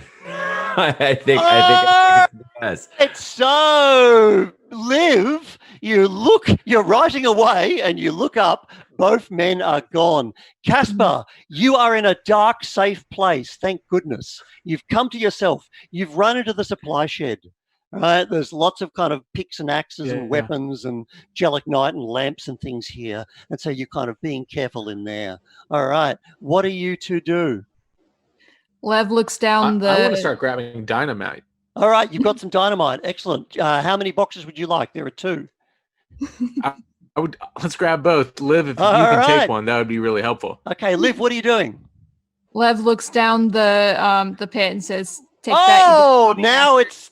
Oh, really? Okay. Now is we will never know, because she never revealed what she knew about the professor. You people at home can speculate on that, but you look down the pit and see this entity, which is now all around you. Roll sanity. That's a 1. Ooh. That's a 1. All right. So you get this sense of this thing that wants you, and it wants you to mine coal because it needs coal. It needs heat because it can't get it out of the rock by itself. And this world is killing it. It is killing it. It needs your help. And as Anna needed your help Do you help Liv? Do you act or do you record and leave? What do you do? I pull away. Like I just saw two You people don't help. disappear. She never helps. All right. In that case, there's a blast of weird infrared impossible light as it comes barreling up after the shaft. It is now after you. All right. You're in there with the gelignite, Casper. What do you do? I rolled a 3 sanity, and I kind of want to just throw the first stick of dynamite that I have into that and see if that makes any effect at all. Well, take the 3 as the throw roll. All right. So you just get up and you throw that with perfection. You throw the dynamite right into the mass. You have just fed explosive to something which is made of heat. It is the worst thing you could have done. All right. This is unbelievably bad. Very bad for Liv. Just doubles in size. So, Liv, you really need to make a dodge roll right now. God, I'm not good at that. This is the time to practice your skills. That's a 9. No joke. All right. So you see the gelignite go wakata, wakata, wakata, and you're pedaling backwards as boom. It's bigger now. Can it have some more? What do you do? Is there anywhere I can hide? Like, can I duck for cover somewhere? Yeah, you could hide in the mine shed. You could hide in the supply shed. You could hide in the barracks, but it is coming for you. It wants you. Ducking for the barracks, closest thing. All right, so you're running to the barracks. What are you doing, Casper? I'm running. I tried my one dynamite thing. I'm just running away. Okay, you taking the dynamite with you? It's in my hands. I know it's not going to work, but it's in my hands still. All right. So I think you've got 2 boxes. You might want to make a dexterity roll. No pressure. Okay. Don't run with dynamite, everyone. Good die. Okay. Well, what if I told you it was a 96? Peace. So there's a thing. There is a thing. So 96 rolls cannot be pushed or lucked. I think they're just, that's the way they fall. Am I right? I think I'm right. I'm running this game. I am right. So, bang! Don't run with sweaty 1922 gelignite. Boom! The explosion that he dodged in 1917 caught up to him 5 years later. Casper is a pair of large boots. Bang! Roll a sanity roll, Liv. Okay, 32. That's a success. All right. What are you going to do? I'm just going to keep running for cover and try to hide and get away from this thing. All right. So you are fleeing. It is coming after you in impossible dimensions. Are you running down the hill or up it? Down if I can. All right. Gonna have to dodge past it if you want to run down, because that's where it's coming at you from. Okay, if it's coming from down, then I'm going to run up because I just want to get away. Make a Constitution roll. My con is actually really good. 60 exactly. All right. You are absolutely legging it up to the top. You've reached the dam, that beautiful big dam wall with the earthen ramparts and the timber. What are you going to do? Duck into the trees and try to get away. All right. And you turn away from all of that cold, cold weight of water. But that massive blast, the thing got a tendril into the blast and gets it massively, Akira style, just becomes huge. I need one masked dodge roll from you. No, you've already made your roll. That's fine. I don't have to be that mean. So bang, the thing is supercharged, and finally it can get off this hideous rock from whence it was hauled from the stars by a woman who wanted revenge on a village that killed her husband, but did not know with what she dealt. And like a column of light, Professor Kaminsky, you're going to the stars. You're going out there. Copernicus only looked at them. You're going there. How's that for you? It feels amazing. I'm going to surpass everything he ever did. I don't need recognition anymore. This is exactly what I want. Young, you are leaving the earth. You are leaving the rock. You will never touch rock again. How do you feel? I feel like I finished second place, so it's bittersweet. All right. So you are the geologist. You study the Earth, but the professor studies the stars. Yeah. He wins. You go out into the sky. You punch through the atmosphere. You go past the cold moon where strange insects are flying around the other side of it. You go out past Mars and Venus and Jupiter and Uranus and beyond. You find a planet that will not be founded in 1929. You may call it Pluto, but we know it as Yuggoth. And you go far beyond that, out into the cosmos, the swirling void, where the idiot court of the demon sultan Azathoth spins. And by the time you reach that, Professor, you have no recollection of who you ever were.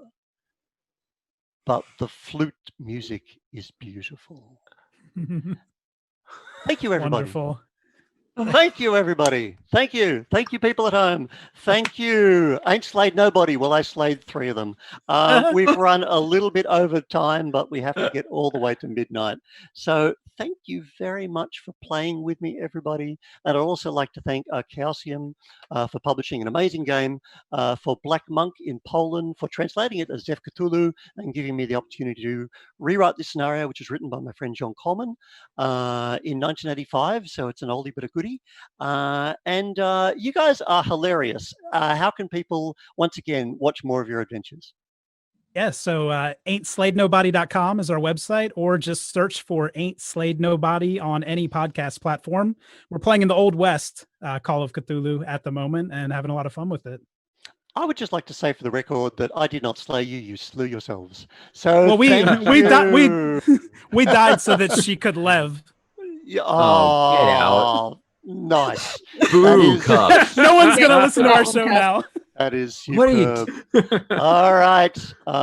Thanks, everyone, for watching. Thank you for playing. Enjoy Gen Con Online. Best 4 days in gaming, and we've only just got started. So good night, everybody. Thank you. Thank you, Mark. Bye. Good night.